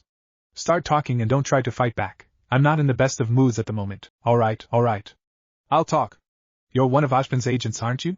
He utterly missed the look of confusion that flashed across the boy's face. I had no choice, they came for me. I'm not the man I once was. I tried to fight and they broke me. I did what I had to for Mistral's safety. The last of Leo's courage began to shrivel up and die much like his balls. He sang like a canary, telling this terrifying man of all those he had sent to their deaths, all those he had killed, be it through negligence, ignorance, or outright cowardice. Was it his imagination, or did his captor look surprised when he mentioned Salem? No, surely not. It must be an act. A trick of the light perhaps. He told him all. About the maiden he'd failed to find, and the relic he couldn't access without her, but he could only say so much. Eventually, his words ran dry. He made one last pitiful plea. I did it all for her, but no more. I quit. You can be headmaster. Just let me leave. Naruto couldn't believe what he was hearing. He absolutely could not believe what he'd just heard. The horror of it all disgusted him, the depravity sickened him to his very core. And the worst part of it all, it was the truth. For all that he stank of fear and excrement, Leonardo Lionheart was telling the truth. Wild eyes gazed back at him, bloodshot with terror. Unbidden, he found himself looming over the furnace. All those people, all those children, you killed them, Haven's headmaster babbled mindlessly. I'm sorry. Sorry? The word caught in his throat. You think saying sorry excuses you? He pivoted and shoved him backward at a wall, sending him sprawling. The headmaster crumpled with a whimper and slid bonelessly to the ground. He'd broken him. Get up! Naruto nudged him with a boot and rolled Leonardo onto his back. The man promptly curled up into a fetal position instead. Cannot be stopped, he wept under his breath. She cannot be stopped, she'll kill me for this. That one man would do so much harm, to so many, to those he had sworn to protect, just to save his own skin. It disgusted him. All those huntsmen. All those students. Children sent to the slaughterhouse, left to die against the grim, or worse, assassins. And for what? Nothing. No, less than nothing. He had come here for wasn't entirely sure what. To make Leonardo stop, of course, but the finer points of how had eluded him until now. He hadn't come here for the dead. He'd come here seeking the mastermind who had sent assassins after Raven and Yang. He'd expected to find some mustache-twirling villain gloating at his deeds, a fiend reveling in the crimes he'd committed. Instead he was forced to deal with the ruined shell of a man broken by years of double-dealing. What did you expect? Fear can make a man do terrible things. Naruto bit off a retort before he could say something ugly. He didn't want Kurama's words of wisdom. Not right now. Worse still, Leonardo wasn't even the mastermind behind it. He was just a proxy, and too terrified to speak anymore. His master, Salem, whoever that was, asking who she was wouldn't work. No amount of fear or rage on his part would compel him to reveal her location. No torture or cajoling could force the words from the lunatic's lips. He had pitied him for a moment, when they first met. That pity was long gone now, only anger remained. Haven deserved better than this. Mistral deserved better, and its dead demanded vengeance. He could sense them, in this very room, feel their anguish, hear their howls for blood. Under normal circumstances, that sort of thing terrified him. He'd never been a fan of ghosts. But there were so many clinging to this man, so many he'd sent to their deaths, and then Leonardo dared to look up at him. Him, expecting to be saved even now, after all he'd done. Will you let me go now? Naruto took a deep breath through his nose and released it through his mouth. It was tempting to simply off Leonardo, so tempting he nearly found himself leaning forward. The Faunus was an utter disgrace to his leonine namesake, a terrified wreck, a shattered shadow of his former self, little more than coward and a craven both. He'd betrayed everyone and everything he'd ever stood for, all in the name of survival. But killing him because it was necessary and killing him because it was easy were two very different things. In the end the choice was made for him. Lionheart finally snapped. Babbling apologies, as stumbled to his feet and dashed for the exit. Naruto watched him for a moment. And as he did, an idea occurred to him. A mad, awful idea, but one just crazy enough to walk. He made his decision. Kurama. With but a word, a giant, golden fox head jaws burst forth from his body and raced down the hall after Lionheart. The flailing Faunus looked back as he ran, saw death coming for him. Massive jaws yawned wide, ready to devour him whole.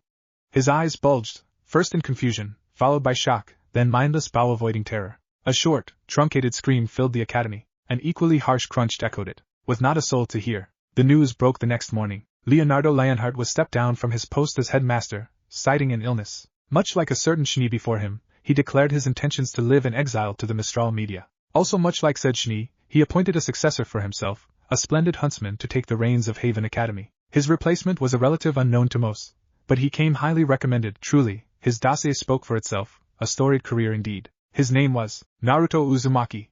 What were you thinking? Naruto dug a finger into his ear and weathered the words with a tired sigh. Miranda Malachite wasn't happy, not one bit. He'd expected that. Prepared for it, even. I was thinking of an opportunity, he explained calmly, not giving even a hint to his true intentions. I saw it, and I took it. You backed me into a corner.